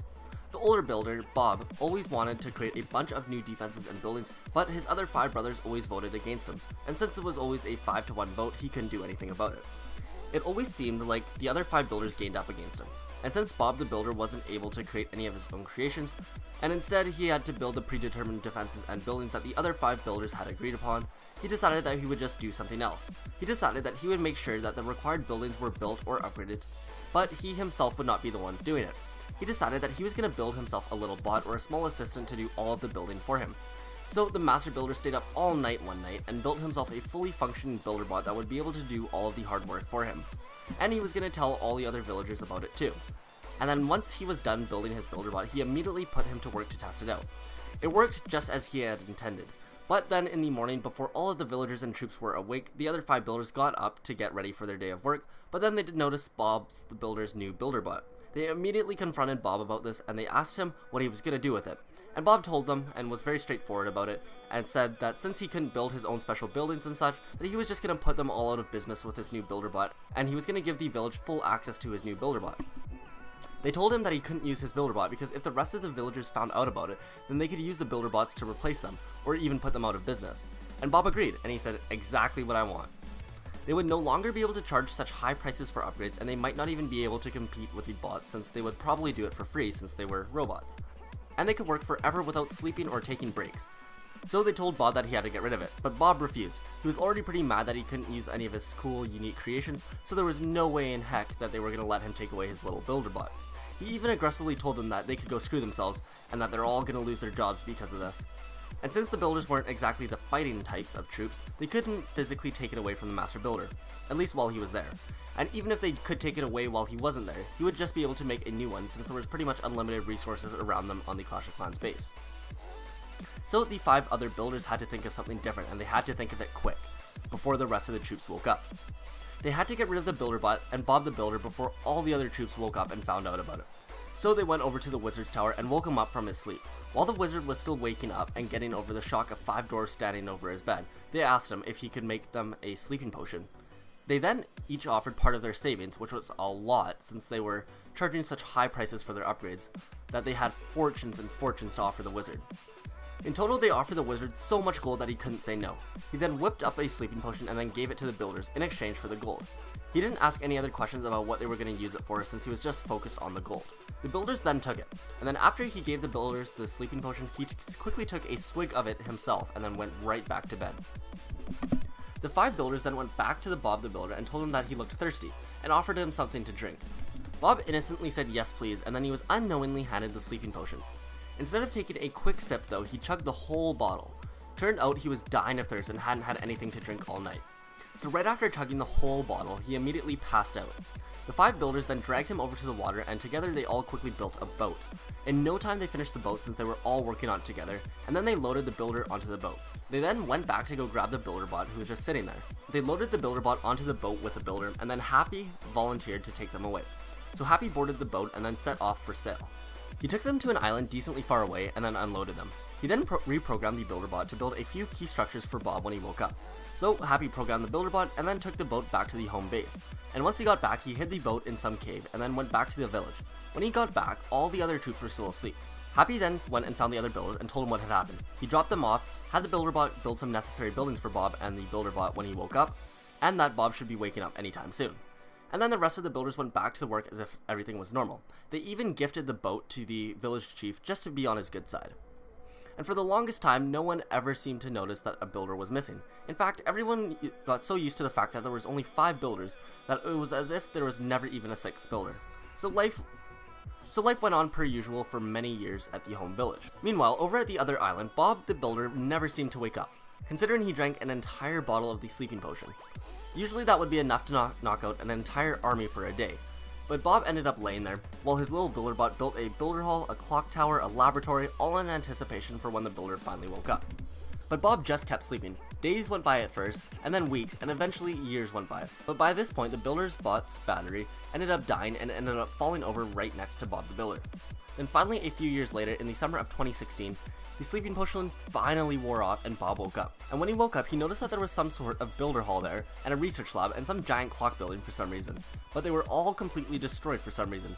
It turned out that while he had been sleeping for so long, that all the buildings that the builder bot had completed eroded and had been torn down. And then Bob looked down beside him, and he saw that his little builder bot had completely passed out.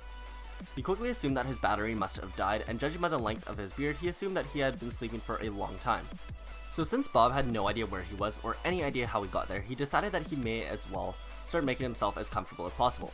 So he got to work repairing his builder hall and repairing all the other broken buildings around his base. And then lucky for Bob, a few days after he woke up, he saw a boat crash on the shores of his island. And from the rubble, he saw a hog rider and his hog. And that there was the beginning of the builder base, where Bob was able to start creating whatever sort of creative defenses he could think up, and where he had access to other unique troops like the Rage Barbarian, the Sneaky Archer, whose stories you can check out. I'll have them linked in the description or by clicking the eye in the top right of the corner. But Bob actually ended up liking it so much at his new island that even though the Hog Rider was able to show him the way back home, Bob didn't want to leave. In fact, in his new village, he was the boss. He referred to himself as the best builder and even called himself the master builder. He even later created himself a sick battle machine so that he could even join in on some of the fights, so not only would he be a builder, but he would also be a fighting troop. And that there is the story on how the Master Builder was introduced into the world of Clash. In the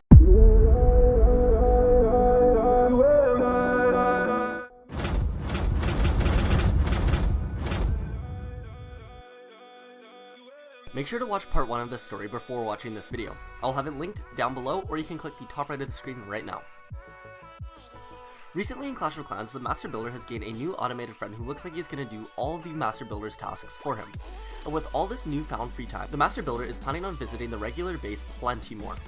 But now instead of taking his rowboat, he's going to ride a barbarian all the way between the two bases on his underwater taxi service. So why did the Master Builder wait until now to build himself an automated builder friend? And why did the Master Builder wait until now to join the other builders in the home village? Find out all of that inside of today's story, the Auto's origin story.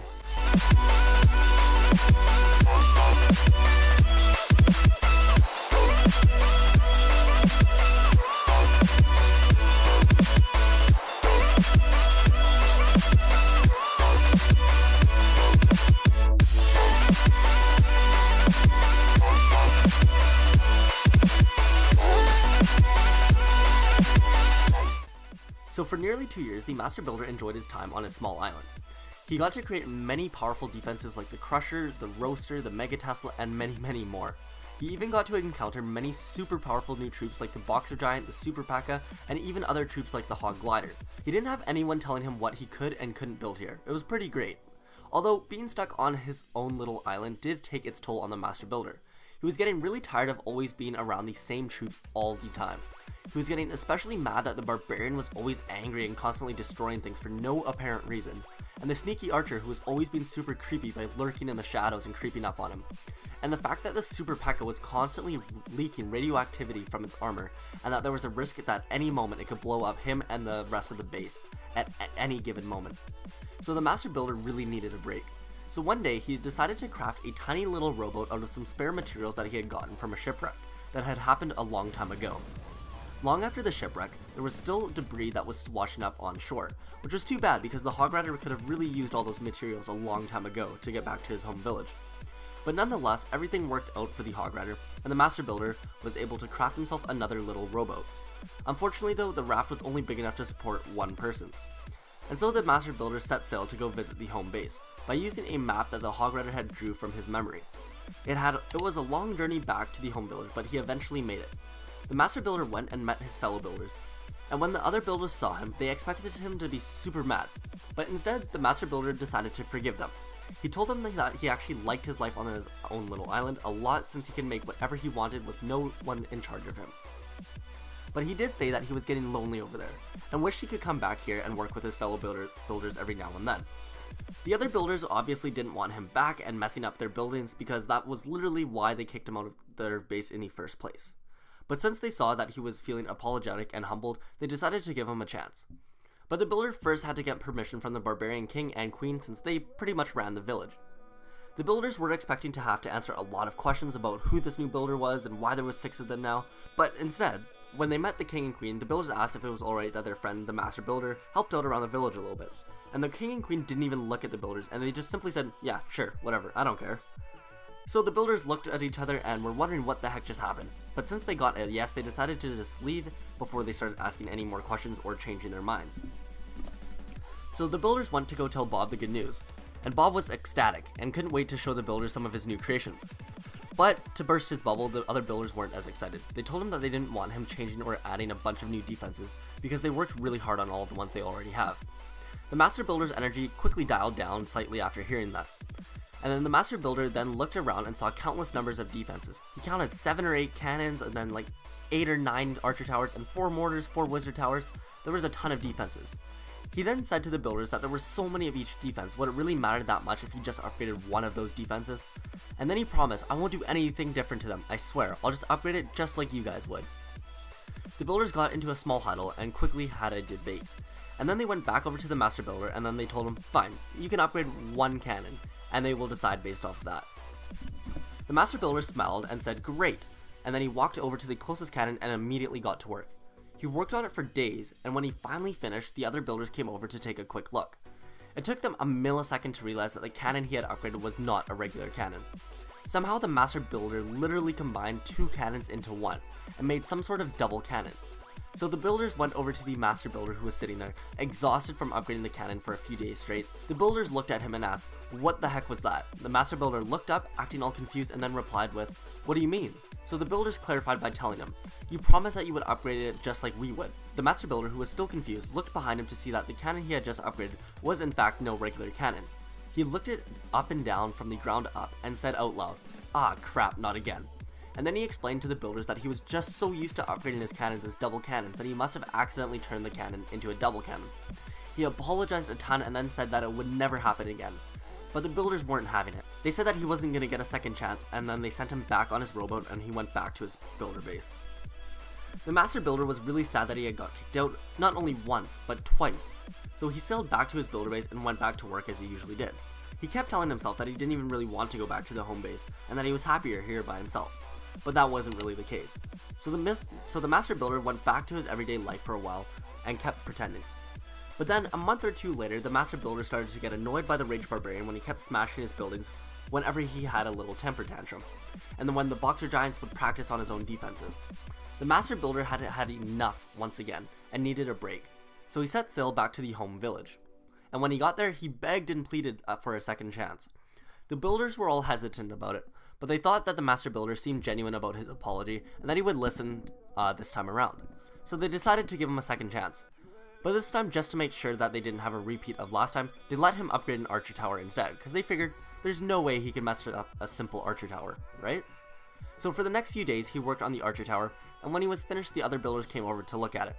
And when they saw it, they were shockingly pleased to see that the master builder actually listened to them. And when they went to go say thank you to the master builder for listening, they saw that the archer tower just shrunk. It looked like the archer tower sunk into the ground and was about half the height of a regular tower. The builders then looked over at the master builder and looked at him in disgust, and then told him to leave. So once again, the master builder was sent back to his builder base. Then a few months later, the master builder was getting bored and annoyed on his builder base. So once again, he set sail for the home base. And once again, he gave them a long apology and then begged and pleaded, and once again the builders gave in. But this time they told him, "We don't trust you with our cannons or archer towers, so you can have one last try on our least favorite defense that we rarely ever use, the mortar." So once again, the master builder got to work and started upgrading the mortar. And a few days later, he finished the mortar and the builders came over to check on it. This time it wasn't as subtle. There was straight up 3 mortars all jammed into one, and the builders all looked over at each other and then told the master builder that this was the last straw and he was never allowed back at the home village ever again. So again, the master builder sailed back to his builder base. Then a few months later, once he got bored again, he sailed over to the home base, but this time when he got there, the builders all immediately told him to screw off, and that he was out of free chances. He was never allowed back, and then they told him that if he ever came back, the wizard was instructed to burn his little rowboat. So this time, the master builder went back to his builder base. He was extremely sad and upset since this likely meant that he would be trapped on this island forever. So for a long time, he stayed on his little builder island, with no chance of ever going back. Until one day, he received a note from a barbarian. The note wrote that they were getting super swamped back at the main village and they really needed the extra hands. They wished they could get the other troops to help out, but it turned out that the witch, the giant, the barbarian, and the hog were all incompetent at building things, so they really needed Bob's help. The note continued to say that they would need this help for an extended period of time since there was just a brand new update that came out with a lot of new stuff to upgrade. So they suggested that he got someone to take over his base while he was gone. So the builder quickly looked around his village seeing who would take his spot, but after a quick look, it became evident to him that none of the troops were going to be capable of replacing him. So instead, he resorted to building his own builder assistant. So he decided to go back to his builder hall and pick up his old friend, the builder bot that had originally got him sent off his base. He had never rebuilt it since he never had the materials to do so. So he quickly had to find some materials. But unfortunately, he had just upgraded his builder hall to builder hall 9 and he was completely out of materials. So he had nothing to upgrade his builder bot with. But then he looked over at his rowboat and realized that he used all of his extra materials from the shipwreck to build that rowboat. And then he figured that he had no use for that rowboat anymore, so he could just destroy it, since any time that the wizard would see that rowboat, he was instructed to destroy it. So he used the wood from the old rowboat to make the bot. He then grabbed a wheel from a broken cannon cart and attached that as its legs. Next, he attached some of his old tools to be used as the bot's hands, and then he used the Hog Rider's telescope, which was from the shipwreck from a long time ago, and he used that to be the builder bot's eye. And last but not least, he grabbed an antenna that he placed on top of its head that he could use to communicate with it. So after he finished putting it all together, he had to test it out. But then he realized that he didn't know what to call his bot. So he decided to be super unimaginative about it and name it the Official Time-Saving Titanium Occupant, or for short, Otto. So he then asked Otto to build him something, and then the Autobot quickly zoomed off to build something, as if he had been waiting for this moment for years and years. Which in fact he had, since he was just laying around in the Master Builder's Builder Hall for a few years. The Master Builder wasn't the only one impressed by all of the Builderbot's work. All of the troops came over to watch their new little Builderbot work his magic. And while all the troops were watching, the Master Builder hopped onto the barbarian's back and they made their way back to the home village. And that takes us to where we are now, where the Master Builder will be able to permanently stay in the home village as long as he would like. But only time will tell if he has learned his lesson about gearing up defenses, and if he will abide by the other builders' rules. And that there is the Master Builder's story, and the origin of how the Autobot was brought into the world of Clash.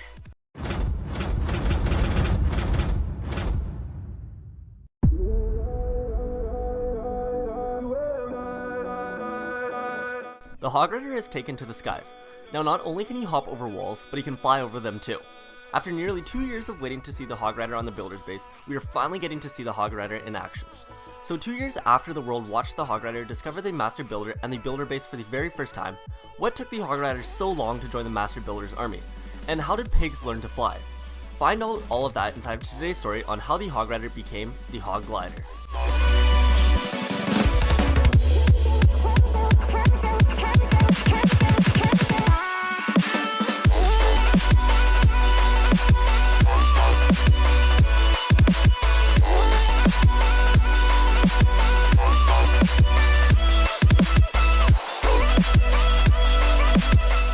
If you guys want to win one of 2 $25 gift cards, make sure to subscribe to my second channel called Variance Music and like this video.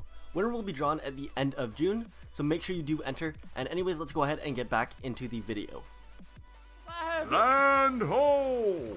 Nearly 2 years ago, the Hog Rider had for the very first time ever discovered the Master Builder on an abandoned island all by himself. How the Master Builder got there, we don't know. But I will be posting a story explaining the Master Builder's origin story very soon, along with his brand new builder bot named Otto, and how these two were brought into the world of Clash. So make sure you subscribe and check back for those stories, because they are going to explain a lot of unanswered questions inside of Clash of Clans. Anyway, after the Hog Rider initially discovered the builder base, he had to quickly sail back to the Clash of Clans village to let everybody know about his new discovery. All the other troops went crazy and couldn't believe the news, and the village chief and heroes praised the Hog Rider for his discovery. The Hog Rider was treated like some kind of war hero, and he really liked it. He smiled to himself and then said quickly, "Come, and I'll show you." Unfortunately though, the chief and heroes couldn't go because they simply had to stay in the village in case it was attacked while they were gone. And some other troops were about to go and raid a base, so they couldn't come as well. So that meant that only the builders, villagers, a giant, minion, balloon, baby dragon, and P.E.K.K.A could go with the Hog. So they all began boarding onto the Hog Rider ship, well, all of the troops except for the barbarian. It looked as if somehow he missed the boat's ramp and instead accidentally ran into the ocean. The Hog Rider looked at the part of the ocean that he ran into and was waiting for him to pop back up, but for some reason he never did. So the Hog Rider just shrugged to himself and said, "Oh well," and then he undocked the boat and set sail.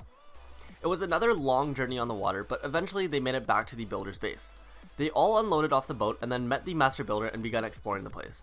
And just as they were finishing up, the barbarian came running out of the water, and turns out he ran all the way there and somehow ended up fighting his way to the builder base. The troops didn't think too much of it and just shrugged it off. The troops visited the woods in the builder base and explored some other parts of the village as well, and they were in awe. Unfortunately though, their trip had to be cut short because they had already been gone from the village for long enough, and the other troops would probably start to get worried, and they also need to be used in the village to build stuff and raid. So the Hog Rider began gathering all the troops back at the boat, and got ready to set sail back home. It was a slightly tighter fit on the boat this time, since the barbarian was tired and didn't want to run all the way back this time. So the troops all squeezed onto the boat and then undocked and set sail. Unexpectedly though, the boat began to quickly sink. The boat started to gain on water and boards on the boat started to fall out. It turned out that the ship was at its maximum capacity on the way to the builder's base, and once they added that one extra barbarian, it pushed past the maximum capacity and caused the ship to break. So as the ship continued to take on water and fall apart, the troops jumped overboard and were forced off.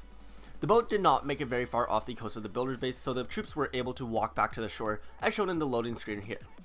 The troops all finally got back to the shore, where they willed themselves onto dry land. They all stood there soaking wet as parts of the boat began washing ashore. There were planks of wood, fabric used to make the sails, and even the Hog Rider's telescope. The troops all sat there shocked and scared, as they now had no way of getting back home. The Hog Rider, who was the captain of the ship, decided to take charge. He asked the Master Builder if he would be able to rebuild a boat for them, but the Master Builder told the Hog that he didn't have any materials to spare, and unfortunately the only extra materials he had were the ones that just washed ashore from the shipwreck. The Master Builder said that he might be able to make something out of the materials from the shipwreck, but it would take him a while, since designing new buildings or inventions usually took a while to craft. In the meantime though, the Master Builder told the Hog that he is welcome to take his little rowboat back to the village, but unfortunately it only fits 2 troops, so just enough room for the Hog and his Hog Rider. He warned the Hog that it would take him a lot longer to get back to the village though, since it was a much tinier boat. So the Hog Rider and his Hog hopped into the little boat and they set sail back to the main village, while all the other troops stayed in the village. While the Hog Rider and his Hog were out at sea, the Master Builder made the other troops feel at home. And as days started to pass by, the troops got a bit bored, and so the Master Builder tried his best to make things a little interesting for them. And long story short, they became the Boxer Giant, the Beta Minion, the Super P.E.K.K.A, and etc. All of these troop origin stories can be explained in future videos, and if you guys have one in particular that you guys want to see, then make sure you leave a comment down below suggesting a troop, and I will try and do that one as soon as possible. Anyway, the Hog Rider was out at sea for nearly a week before he finally made it back to the home village, and when he finally got to the village, he either needed to find a boat or bring some resources back to the builder base so that the Master Builder could rebuild them a boat himself. So firstly, the Hog Rider went to go ask the village chief and the builders if they had another boat or if the builders could build them a new one. Unfortunately though, the chief didn't have any other boats because the one that got destroyed was his only one. And the builders said that they'd love to build a new boat, but they wouldn't be able to because they were stuck doing upgrades for the next 14 days straight. So the Hog Rider had to think of another option. And then he remembered a time a few years ago when 2 barbarians stole a balloon and flew off to some faraway island. So the Hog Rider thought that he would be able to go ahead and give that a go, but instead of stealing the balloon, that he would simply ask the skeletons for it. So he asked the skeletons, but they ended up saying no, so the Hog Rider knocked them away and then stole the balloon anyways. He figured that he would just be able to take a few trips back and forth to bring all the troops back home. The Hog Rider sailed across the ocean, but this time in the air. He got back to the Builder Island in almost no time, but as soon as he got there, the Hog Rider realized that he had no idea on how to land this thing. So the balloon began sinking faster and faster until it hit the ground with a big thud. The Hog Rider and his Hog walked out to the rubble and looked back to see the balloon completely destroyed and on fire. And as they stood there and watched it burn as there was nothing they could do. The Hog Rider and the Hog then turned around to see that all the other troops were looking at them. The Hog Rider looked at them and said, I guess we aren't going back to the home village anytime soon. But all the troops seemed to be okay with that, because they actually really liked it here on the builder's base and they didn't mind staying for a while. The Hog Rider felt awful though, and he needed to find a way back to the home village, but this time he didn't have the Master Builder's rowboat, so he had to think of something else. The Master Builder and the Hog Rider had to think a bit outside of the box to get back, and they ended up thinking that maybe they didn't need a boat, and maybe the Hog Rider could fly back instead. So together they went back to the pile of the shipwreck that washed back to shore, and the Master Builder said, so this is what we have to work with. So together they got to work, and in the end they ended up using the wood to create some sort of structure, and then they used these sails to create a wing, and together it formed some sort of hang glider. That was the best that they could do. The Hog Rider went to go quickly test it out, and he got up into the air and it was working, and he started sailing. He ended up sailing so far he found himself hovering over some other base. A defense ended up locking onto him and hit him with one shot. The Hog Rider ended up falling out of the sky and landing on some defense below him. The defense was stunned for a few seconds as it was processing what the heck just happened. Then to avoid dying while the defense was stunned, the Hog Rider mounted his Hog, and as he usually does, and started swinging. He quickly wiped out the cannon and the archer tower, and ended up destroying the whole base. Turns out he only landed on top of a Builder Hall 3, so it wasn't too bad. When the Hog Rider finally found his way back to his base, he was pumping with excitement. He had never single-handedly taken out a base like that before. All the other troops gathered around him and cheered, and the Hog Rider had never felt so happy before. In fact, he liked it here so much more than back home, that he decided he might just stay on this base like the rest of the troops. Plus, he really liked this new act of flying, and he didn't want to tell the skeleton the bad news about his balloon. And so he did, and to this day, he fights alongside the Master Builder on the builder's base as he swoops into villages and flies over their walls with his hang gliders before dropping down on unexpected defenses to wipe them out. And that there is the story on how the Hog Rider became the Hog Glider. And in case you missed the original Barbarian King story, you can check that out by searching up the Barbarian King story. It's one of the first ones that pops up. I really recommend that you do, as it is one of the most popular and well-received stories that I have created. But anyways, into the story. For the longest time, the Barbarian King has been one of the most powerful troops in all of Clash of Clans. He's been around the village for the longest time as well, and with that, he has become one of the most popular troops in the entire village. Alongside the Archer Queen and then the Grand Warden, together they can single-handedly take out almost half of a base. Amongst those three, the Barbarian King is the tanky troop, but even as a tank, he still dishes out a considerable amount of damage. He helped the village achieve many great milestones, all the way from helping the village loot enough resources to reach new town hall levels, all the way to coming in clutch in clan wars and trophy pushing attacks. He's really done it all. And while doing all of this, he has always been in search of his long-lost best friend, Barbar, who he had lost in a tragic balloon accident a long time ago. The king would send out random search parties looking far and wide, but they would never be able to find his friend Barbar. But recently, 2 summers ago, he had finally found his friend. Of all places, he found Barbar on an island inhabited by someone known as the Master Builder. Apparently, this was considered the Builder base, and this is now where Barbar lived. At first, the Barbarian King didn't recognize Barbar since he hadn't seen him in such a long time, and plus he had changed a lot since he last saw him. But finally, he had recognized him, and after a really long time, they were reunited, and the Barbarian King had felt as if he had accomplished everything he had ever set out to do. Well, at least he thought he had. Because one day, a strange man came riding into the Clash of Clans village on his pony. The man on the horse claimed to be a king. He also claimed to be from a brand new place that he and the other kings like to call Clash Royale. The king came to the Clash of Clans village, and he basically started giving all the troops offers that they couldn't resist, and then he handpicked them and took them to the Clash Royale arena. He even offered the Barbarian King a spot in the Clash Royale arena, and the Barbarian King was sort of honored because he had never really met a real king before. He wasn't really a king himself, since he was just the king of the barbarians, whereas this other king that had offered him a spot was a legitimate king with gold and other riches, a throne, a castle, and all of that. So all of the troops made their way to the Clash Royale arena, and it was sort of a long journey, but they finally made it. The king and all the other troops were so far very happy since they were all being paid generously, and the king was treating them very well. The new king gave all of the troops a full tour of the arena and showed them all around. Then once all of the tours and stuff had finished, the king showed the troops over to the training arena, where troops were given a chance to try out some friendly battles. All the troops performed really well, and the king seemed very pleased with all of them. But then when it came to be the Barbarian King's turn in the arena, he didn't do as well as expected. For starters, in his first battle he went up against the P.E.K.K.A, and he got absolutely destroyed. They both costed the same amount of elixir, but the battle wasn't even close. Then when they went up against each other again and again, the Barbarian King just kept losing over and over again. But that's okay. Sometimes troops that cost the same amount of elixir aren't always equal, and some of the same price troops beat the other all the time due to different strengths and weaknesses that they have and different advantages that they bring on the battlefield. But since the king wanted to help out the Barbarian King, since he was one of the royalties from the Clash of Clans village, he had created him a bunch of special brand new armor that he was told would boost his health, but in reality all it really did was give him a confidence boost. The new armor looked pretty sweet, where it almost made the Barbarian King look like a gladiator. But even with the new armor, there was still another big problem. The part that really sucked for the Barbarian was that after every battle he had to take an hour-long nap, every single time. This was a massive problem that the Clash Royale King had, and he really couldn't fix it, because he couldn't be having after every single battle, having to wait a whole hour just so that he could battle someone else again, whereas all the other troops were immediately ready to go just like that. So unfortunately, there was no need for the Barbarian King anymore at the Clash Royale arenas because of his napping issue.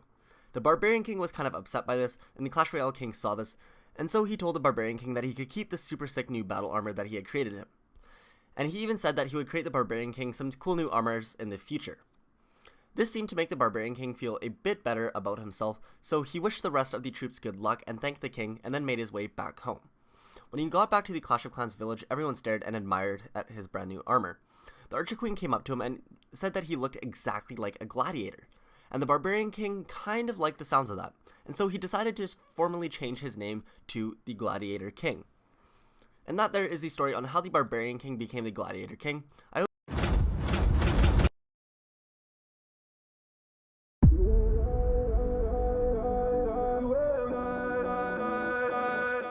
2 months ago, the Barbarian King got a serious aesthetic upgrade by being converted from the Barbarian King into the Gladiator King. If you missed the video explaining how that happened, you can check it out by clicking the I in the top right of the screen right now.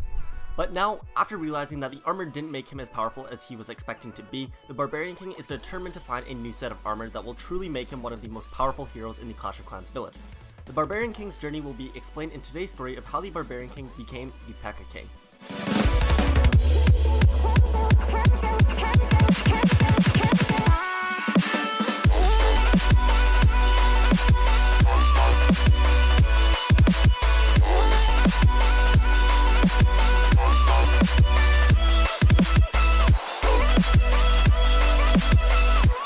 And before we get into today's video, I wanted to let you guys know that I will be hosting a very small giveaway for everyone who subscribes to my second channel called Variance Music. I will be giving away 2 prizes of $25, and I will pay it out through PayPal if you have it, or I will purchase an iTunes or Google Play gift card of your choice. And to enter, all you have to do is click the first link in the description below and subscribe to Variance Music, and you'll already be automatically entered. And you can also get bonus entries just by commenting on the Variance Music videos or on any of these videos on World of Clash. I'll be doing the draw on April 30th and announcing it shortly after that, so make sure you check back then. And anyways, let's go ahead and get into today's video. So a few months ago, the Barbarian King was extremely excited and proud of his new set of armor that he had just gotten from the Clash Royale King. But when he got back to the Clash of Clans village, he quickly found out that the armor didn't make him any stronger than he was before. The king believed that this was because he had simply received some sort of faulty armor from the Clash Royale King, so the king went back to the Clash Royale arena to ask the Clash Royale King for a new set of armor. But unfortunately, the king of the Clash Royale arena said that that was the last set of armor that he had, and they didn't make those anymore. So the king was forced to come back to the Clash of Clans village empty-handed, unfortunately. The king was pretty upset now that he had gone through all this work of getting the armor for absolutely nothing. But he still did believe that whatever armor he was wearing had the possibility of making him stronger. So one day he was sitting around pondering what was the strongest type of armor that he could get access to and get a hold of. Then when he was sitting there, he saw an army approaching his base. It was an all-out raid with golems, wizards, and P.E.K.K.A.s, an OG go-wipe attack. The king was forced to stand his ground and defend his base as he always does, but when the army approached him, he ended up getting faced in a one-on-one situation against the P.E.K.K.A. In the fight, the Barbarian King took the first swing, slashing his sword against the P.E.K.K.A.'s armor. The sword weakly bounced off of the armor as if it hadn't even affected the P.E.K.K.A. Then, the P.E.K.K.A. came back with a full-out swing and knocked the king out good. The army then went on to wipe out the rest of the base, and 1 hour later, after the Barbarian King was finished recovering, he popped up and had a great idea. He wanted to get his hands on the same armor of the P.E.K.K.A.s. But then he thought a little bit more about it. He literally just got his butt kicked, so there was literally no way that he could take the armor through force. Instead, he was going to have to go to the creator of the P.E.K.K.A., or the source of the P.E.K.K.A., to get another set of armor specially made for him. And the king knew that there was only one person capable of making such a high quality and sturdy set of armor in the Clash of Clans village: the builder. So the Barbarian King went to go find the builder. It shouldn't be too hard to find the builder since he was most likely just somewhere in the village working on an upgrade. But when the Barbarian King did finally find the builder, he was too busy to talk. He had been working tirelessly on upgrades for the past week and was too exhausted to talk at all. So the Barbarian King was forced to wait until he was finished doing some of those upgrades. But then when the builder did finally finish doing his upgrades a few weeks later and had some free time, he left to go to the Clash Royale arenas to unwind. Apparently, whenever the builder was lucky enough to get some free time, he liked to spend it relaxing and watching battles in the arena. So this meant that the Barbarian King was forced to go track down the builder over at the Clash Royale arenas. So the king packed up his sword and his helmet and then started his journey over to the arenas. Once he got to the arena, he began looking for the builder. Finding the builder was a whole lot easier than he had expected, since the builder was one of the most rowdy fans in the whole arena. The king went over to the builder, but had to wait until the battle was finished, since the builder was way too into the battle. And once the battle did finally finish, the builder sat down and stopped screaming at the top of his lungs. The king decided to keep it short and simple since the next battle would be starting very soon. The king asked the builder if he would be able to create a new set of armor for him that were made of some sort of special material, the same as the P.E.K.K.A.s. The king asked the builder if he would be able to create a new set of armor for him that were made of the same materials as the P.E.K.K.A.s. The builder responded to the king, telling him that since he didn't have a lot of free time, he would do it for the Barbarian King under a few conditions. One, that he could get a special statue of him made in the Clash of Clans village. Since the builder couldn't just build the special statue, it had to be bought using only gems. And two, that he could get a few of those special potions that put the builder into overdrive. And last but not least, the builder said that he was tired of constantly having his builder hut destroyed. He was done with having to constantly rebuild it and have it destroyed and rebuild it over and over again. So he wanted his builder hut moved inside of the walls of the base and to be heavily protected so that there was less of a chance of having it destroyed. The king thought about it for a few seconds, knowing that a lot of his requests were going to be hard to justify to the Archer Queen, since he would have to get access to their stash of gems in order to pay for these potions and statues without being noticed. But finally, the Barbarian King determined that it would be worth it and that he really needed this P.E.K.K.A.'s armor. So the Barbarian King told the builder that he had himself a deal. So once the Barbarian King got back to the village, he snuck into the town hall and went down into their vault, and grabbed as many gems as he could carry. He then took those gems and bought himself the statue of the builder and placed it at the top of the base. 1 down, 2 to go. Next up, he took the gems to the trader and bought himself 5 of those special blue builder potions. And lastly, he had to figure out a way to get the builder's hut inside of the base without making anyone else mad or suspicious. So the Barbarian King had to take a bit of a blow by switching his spot inside the base with a builder hut. It was a huge shot to his ego, but eventually he thought that it would all be worth it. So once he finalized the switch, he went and met the builder. The builder was very pleased with the Barbarian King's efforts, and the builder said that he would get started straight away on the P.E.K.K.A.'s armor. But first, the builder had to find the original designs for the P.E.K.K.A.'s armor since he hadn't used it in forever. It took him a while, but eventually he found it hidden deep inside of the laboratory. And once he found the designs, he used one of those new builder potions that he just received and finished the armor in no time. He then went to go meet the Barbarian King, where he handed him his new set of brand new P.E.K.K.A.'s armor. The king tried on the new P.E.K.K.A.'s armor and it fit perfectly. The Barbarian King looked at himself inside of a mirror and almost jumped in fright when he saw himself. The new armor made him look 10 times more threatening, and he was very pleased with his new armor. He looked like a cooler version of the P.E.K.K.A.'s, and he was already embracing the new look. So much, in fact, that he insisted that all the other troops started calling him the P.E.K.K.A. King. And that there is the story on how the Barbarian King became the P.E.K.K.A. King.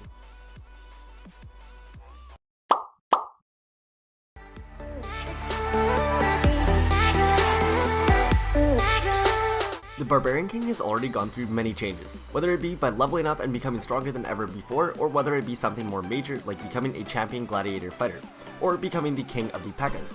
But despite all those major changes, he has not yet been through a change as major as the most recent one, where the immortal Barbarian King died and became the Skeleton King. So stay tuned for today's story that will go over the Skeleton King's origin story.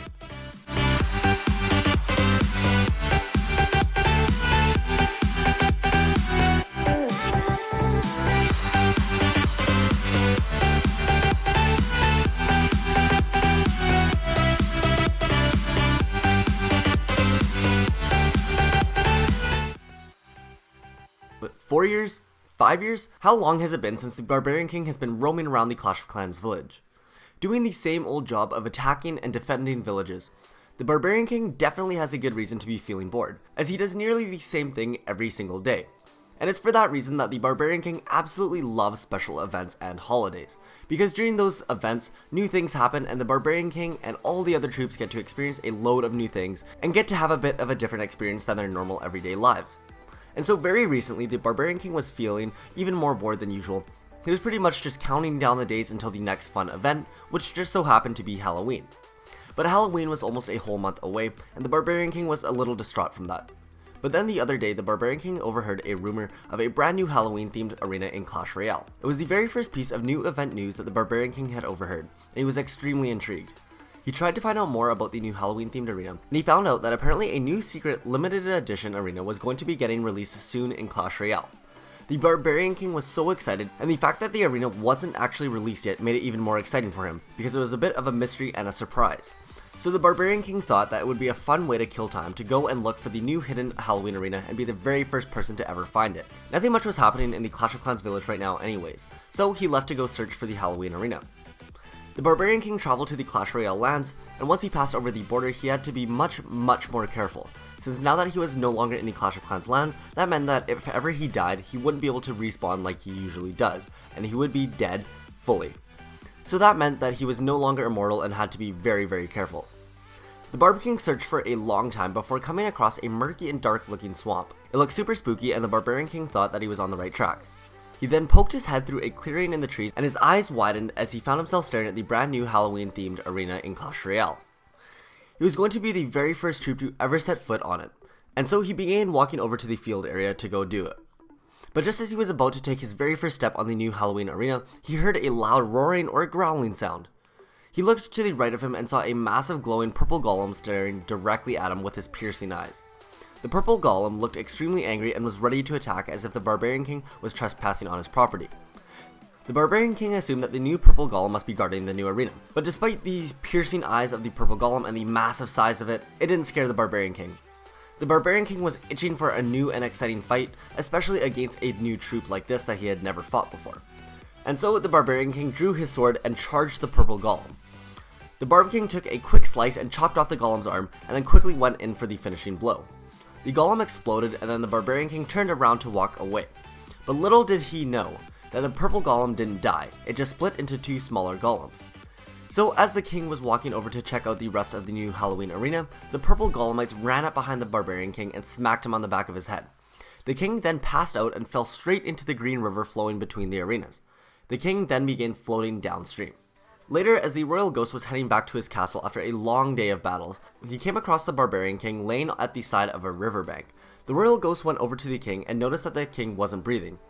The king was dead.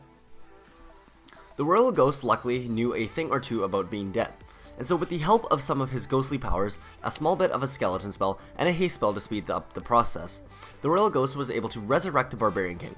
Unfortunately though, the royal ghost was no necromancer or witch, and probably should have went and gotten the witch or the wizards to help him.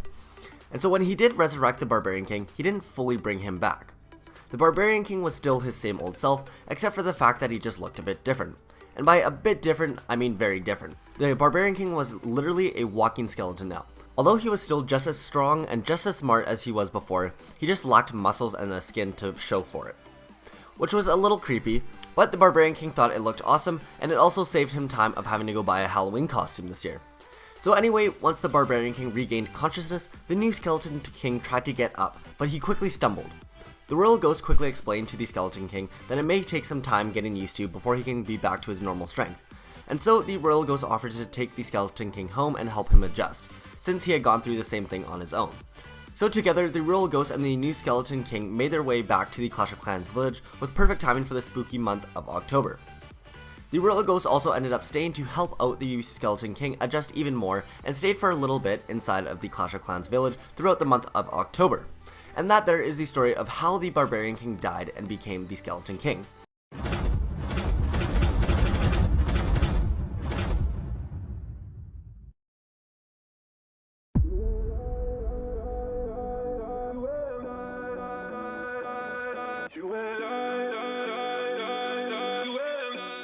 Hey guys, before this video starts, I wanted to let you guys know that we are coming very close to 500,000 subscribers. It's a crazy high milestone, and I wanted to ask you guys that if you guys aren't already subscribed, to go ahead, hit that subscribe button, and even consider turning on post notifications. It's completely free to do, and it helps me out a ton on my road to 500,000. I also checked my analytics, and turns out over 80% of the people that watch my videos aren't subscribed. So if you are watching this video and enjoy, then make sure to subscribe, because I do post tons of other videos that are just like this one, so I'm sure you'll find the other stuff enjoyable as well. Anyways, without further ado, let's go ahead and get into today's video. The Grand Warden is the newest and most recent hero added into the Clash of Clans village. Being the only support hero, he has become a staple in every single Town Hall 11 and Town Hall 12 army, with his Ring of Immunity. And for many years, he has been the exact same strong, powerful, and wise Grand Warden that he always was. But at the beginning of this month, the Grand Warden underwent a serious change, and more importantly, a serious new makeover, where he transformed from the good old wise Grand Warden into the new Party Warden who carries a massive boombox everywhere he goes on top of his shoulders. So in today's story, I'm gonna go ahead and give you guys my version of how the Grand Warden became the reckless Party Warden.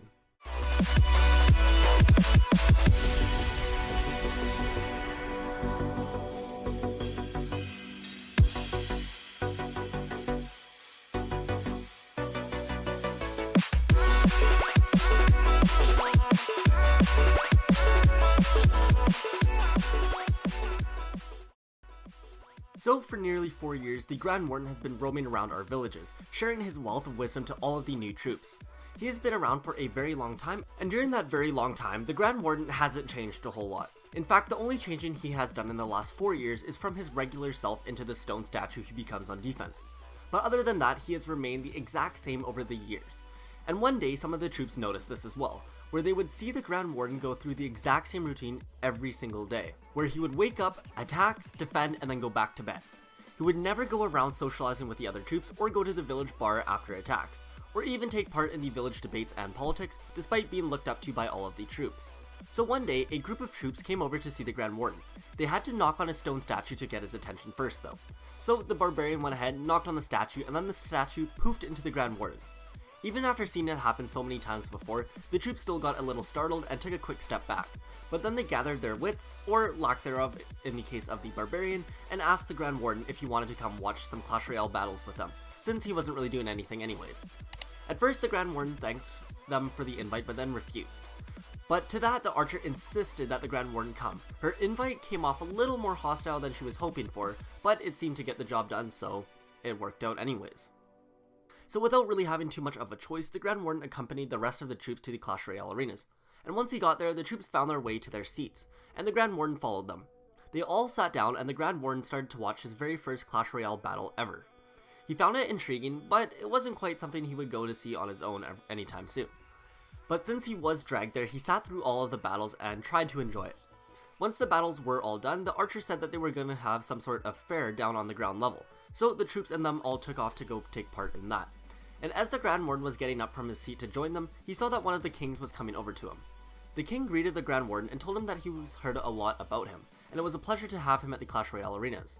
The king then asked the Grand Warden if he'd like to come with him to his little castle. The Grand Warden didn't really have anything better to do, and so he accepted the invite and followed the king to his tower. Once they got to the king's tower, they went to his family room, and the king sat down in his big chair and turned the TV on. The TV was just playing on in the background as the king started up a conversation, and the two chatted for a while. The conversation wasn't too important, but about an hour later, the king looked at his clock and said, "Oh shoot, I have more battles starting soon, I've got to go. But please do feel free to stay and make yourself at home." And so the Grand Warden decided to sit down and try watching some of this crazy TV thing that the king was watching. The Grand Warden had never seen TV before, but he was extremely intrigued by what was happening on the screen. It looked like it was some sort of musical with a bunch of people singing. The Grand Warden really liked what he was hearing, and so he stayed for a bit longer and just listened to the songs and watched the performances. And in fact, he even went and sat in the king's chair. The music he was listening to was so different from the ones that he was used to hearing, and they were so much better, especially comparing it to the Hog Riders singing. God, that was awful. But alas, it was time for him to go back to the Clash of Clans village, and once he got back, he couldn't stop thinking about the music he had heard. And so he wanted to go to find some of that music in person. So he went to none other than the builder to ask him how exactly he got to the real world. The builder then told the Grand Warden exactly how, through using the spring trap and the baby dragon to get back. And then so, the Grand Warden listened to all of his instructions and then took off to the real world following all of those steps. The Grand Warden was on a mission to find more of that music. He ended up finding some sort of music shop on some street, where he found a gold chain, a microphone, sunglasses, a new outfit, and most importantly, a boombox, all inside the same shop. And since he wasn't from there, he had no idea that he had to pay, and so he left the store without paying. But obviously the cashier ended up calling the cops on him, and the cops came rushing in. But when the cops did try and get him, the Grand Warden just walked right by them. And so when the cops threatened to shoot the Grand Warden, and the Grand Warden didn't listen, they began firing away. But that didn't faze the Grand Warden, as he just popped his Eternal Tomb ability and just walked right by them without even being touched. He then ended up finding his way back to the Clash of Clans village with all of his new stuff.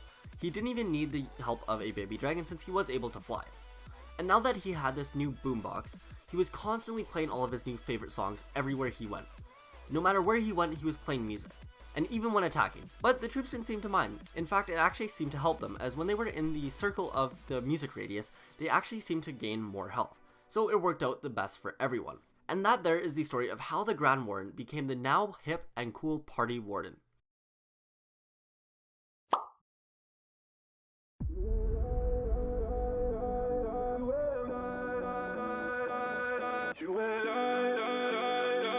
One of everyone's favorite troops in Clash of Clans and Clash Royale is a powerful and humorous character who just so happens to also be able to incinerate troops with his fireballs. So although he is a fan favorite with his magic tricks, he is also someone that his enemies fear deeply. So this formidable troop is truly a legend in the Clash world. But the big question right now is, who the heck is this new wizard who has an obsession with partying all the time? Find out in my story on the Party Wizard's origin story.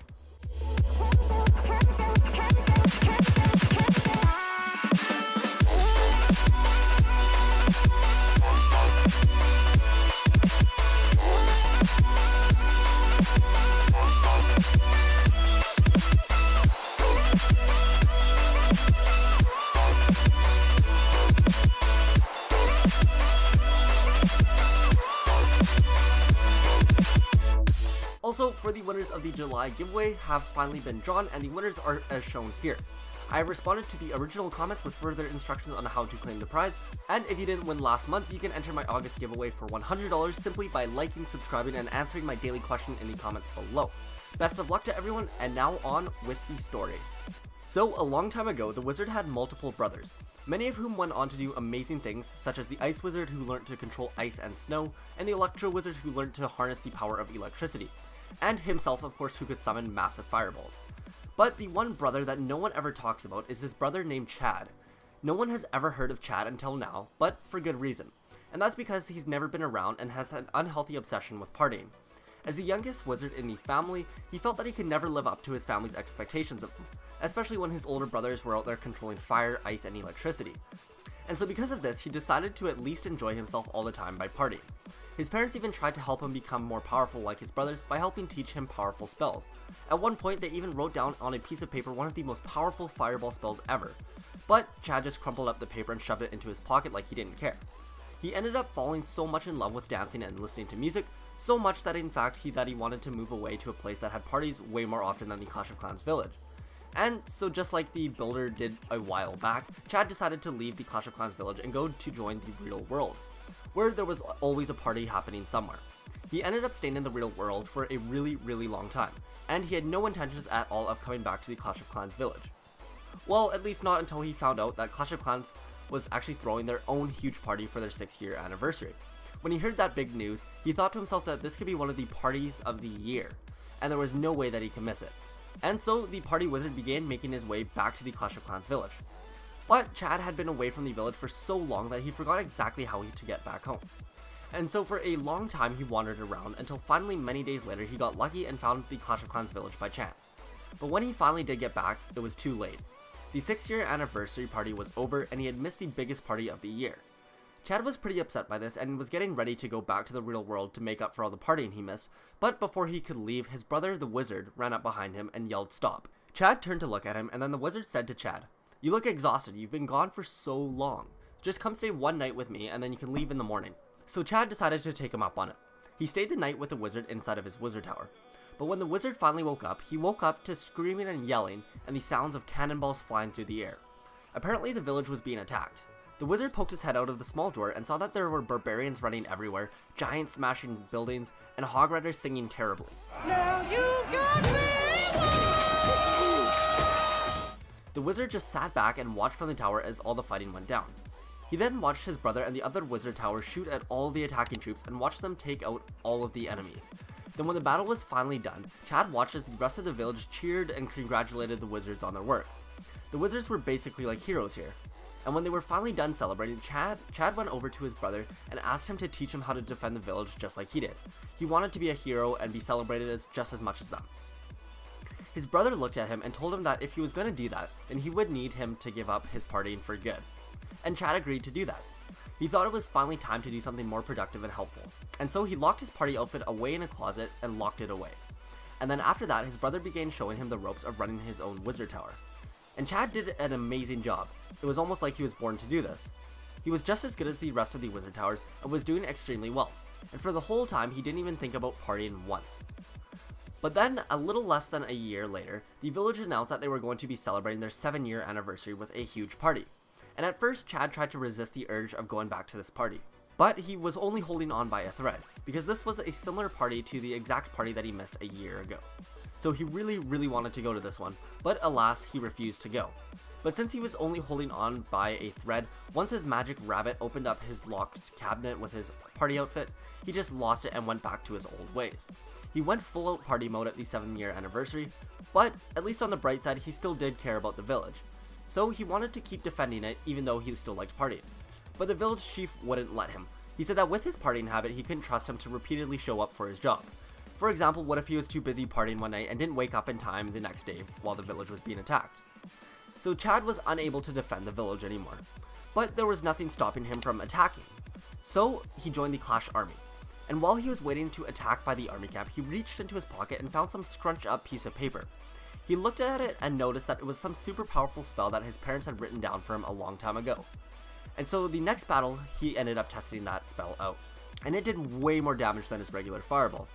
With this new fireball, he found a special niche inside of the army and found that he was even more powerful than the wizard himself, although he did have less health only because his outfit didn't provide as much protection as the other wizards.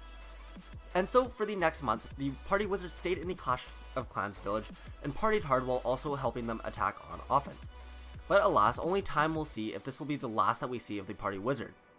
And that there is the story of the party wizard's backstory. Stay tuned for some live attacks if you guys want to stick around for that.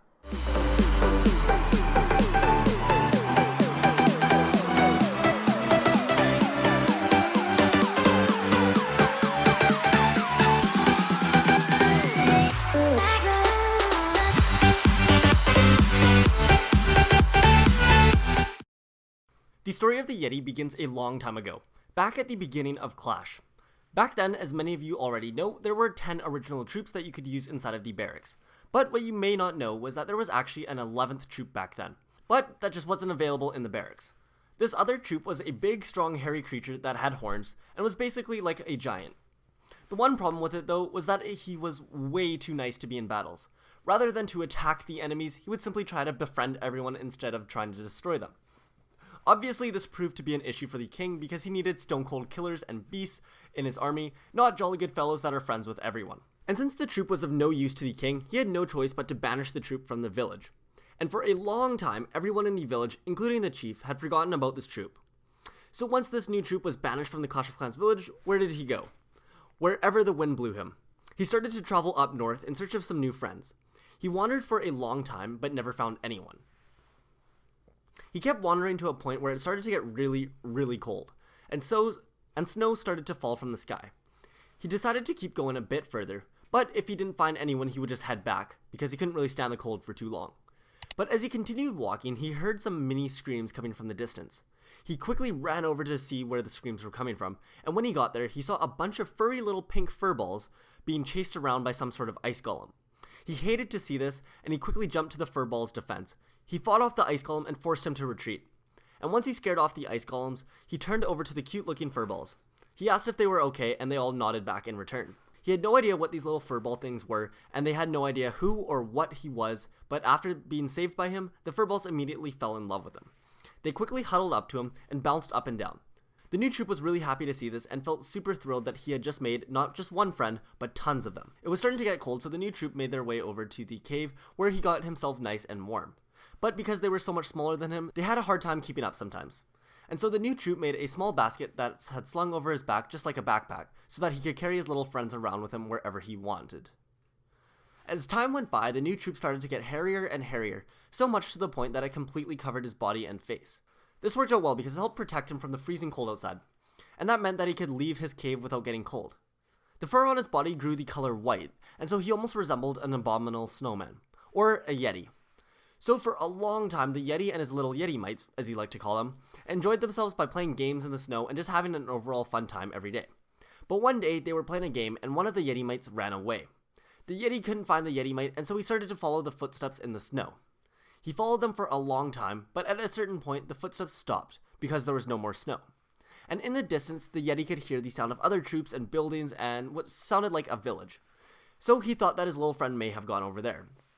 So the Yeti made his way over to the Clash of Clans village, and once he got there, he looked around for a bit while all of the other troops looked at him awkwardly, wondering who the heck this hairy beast was. Finally, the Yeti found his lost Yeti mite hiding behind some defense called a scattershot or something like that. The Yeti picked up his Yeti mite and was about to be on his way back to the cave.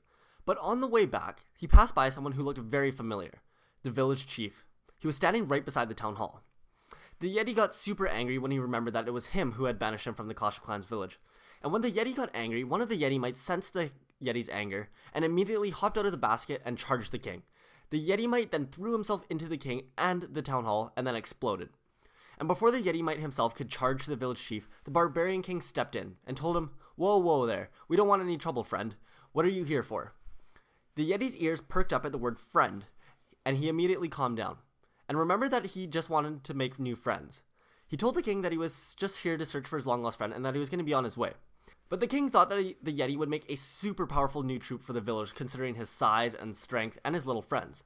And so he told the Yeti that if he wanted, he could stay in the village and possibly fight in the army. And also that he could have way more friends if he stayed here. And once again, all the Yeti needed to hear was that he would have way more friends at the village, and so he agreed. And although he was still a super friendly troop, and you wouldn't think that he would attack any troops or defenses, you would be wrong, because any defenses or defending clan castle troops that attack any one of his friends will just make him mad, and he will start attacking whatever. And since his little Yeti mites like him so much, that when the Yeti is taken out, the Yeti might send themselves flying into whatever the nearest defense building is. Or whenever the Yeti gets mad himself, they start hopping off his back and fighting whatever is closest. And that there is the story of how the Yeti came into the world of Clash.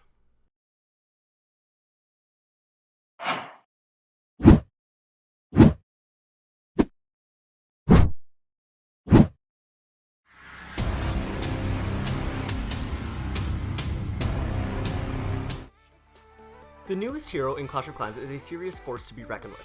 She's named the Royal Champion, and for a good reason. Being a skilled fighter with a spear, she can wreck a decent fraction of a base all by herself. The village is obviously happy to have her on their team, but where did the skilled fighter come from? Where it appeared that she just appeared out of completely nowhere.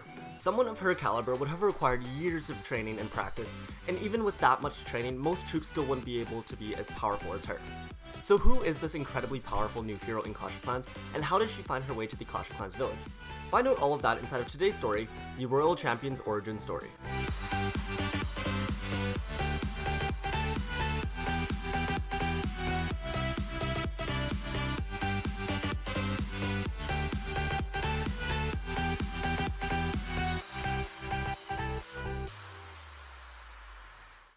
Surprisingly enough, the Royal Champion's story starts off in Clash Royale with the Blue King. A little while ago, the Blue King was having a really tough time.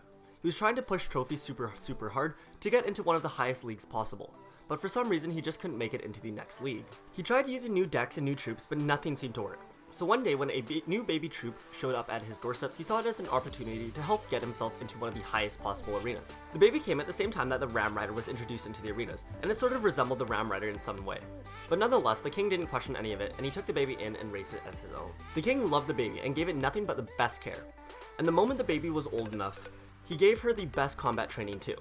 The king had big plans to make the new troop into the best possible troop in the arena, that only he could use. So for a very long time, the king hid her away from the Red King and the rest of the other troops. He kept her in the now abandoned training camp arena, where every single day she would train. All day, every day. She was never allowed outside the arena or to see any of the other troops for the reason that the king didn't want anyone finding out about his little secret. The new troop became so incredibly good with all weapons and fighting techniques. But after she mastered all of the weapons, she wound up choosing the spear as her weapon of choice, as it was considered to be the most skilled and powerful weapon to use. But since the spear left a little bit of vulnerability on defense, she decided to add a shield in as well. But since the shield was sort of boring and she had already mastered all of the other weapons, she started to train with the shield. And after a ton of training, she could successfully use the shield not only on defense but on offense as well. And then after even more training on top of that, she could also use the shield as a sort of boomerang, where she would throw the shield off one of the buildings and it would bounce from one building to another before it finally ran out of momentum. And even after she had mastered the shield toss, she still had extra time, since the king never came back to get her until one day before Christmas. The king showed up one day at the abandoned arena and called for her. He didn't even give her a name, and so he basically just called her over by saying, "Yoo-hoo, over here." The king asked to see what she could do, and so she showed him her skills with the spear and the shield and all of the other weapons. And he was thoroughly impressed. The king then brought his new troop over to the Clash Royale arena for her grand reveal to the entire Clash universe. The king told the new troop that he brought her here for a reason, and that reason was because he needed her help to get to one of the highest possible arenas, the Grand Champion Arena. If he wins this next battle, he will be promoted to the Grand Champion. So for the first battle ever, the Grand Champion fought against all of the other troops and shredded through them with ease. She helped the Blue King come to an easy win in the match and advance to the next arena. The new troop was expecting the king to be extremely grateful and happy with her, since she had literally been training her whole life for this one reason, just to help the king get to this arena. She couldn't wait to see how he would say thank you and show his appreciation. And so after the match, the Blue King came over to the troop and said, "Nice, now get ready for the next battle." And that was it. The new troop was super upset and disappointed, since she had literally been training her whole life in complete isolation, locked away from everyone else, just so that he could say, "Nice." She was so powerful that she decided that she didn't need this. She was better off without him. And he was never much of a father figure anyway, so she didn't owe him anything. She was better than to just be some other troop that the king got to boss around and use to move up the ranks, and so she decided to leave and run away. With her amazing cardio, she ran all the way to the Clash of Clans village, and when she got there, she ran right into the middle of the battle without breaking a sweat. She ran into the middle of the ongoing battle, where it looked like the Clash of Clans king was yelling at his troops to retreat for some reason. She saw this as an opportunity to rush in and save the day, and so she did. She ran into the middle of the battle and threw her shield, which hit 4 defenses and completely destroyed them. And she then went on to help destroy the rest of the base and give the rest of the troops the confidence they needed to take out the base, rather than retreat like the pathetic Barbarian King. After the battle was done, the Barbarian King asked her who she was, because that was incredible. Unfortunately, she didn't have a name. Instead, she just said, "Call me the Royal Champion," just like one of the top Clash Royale arenas. And after that battle, the Barbarian King brought the Royal Champion back to the Clash of Clans village and offered for her to stay there, since all of the other troops already looked up to her after her heroics. And since all of the troops already looked up to her after her heroics, that she could also be a hero inside of the Clash of Clans village. The Royal Guardian quickly accepted the Barbarian King's offer, and the rest was history. And that there is the story of how the Royal Champion, the newest hero inside of Clash of Clans, was brought into the world of Clash.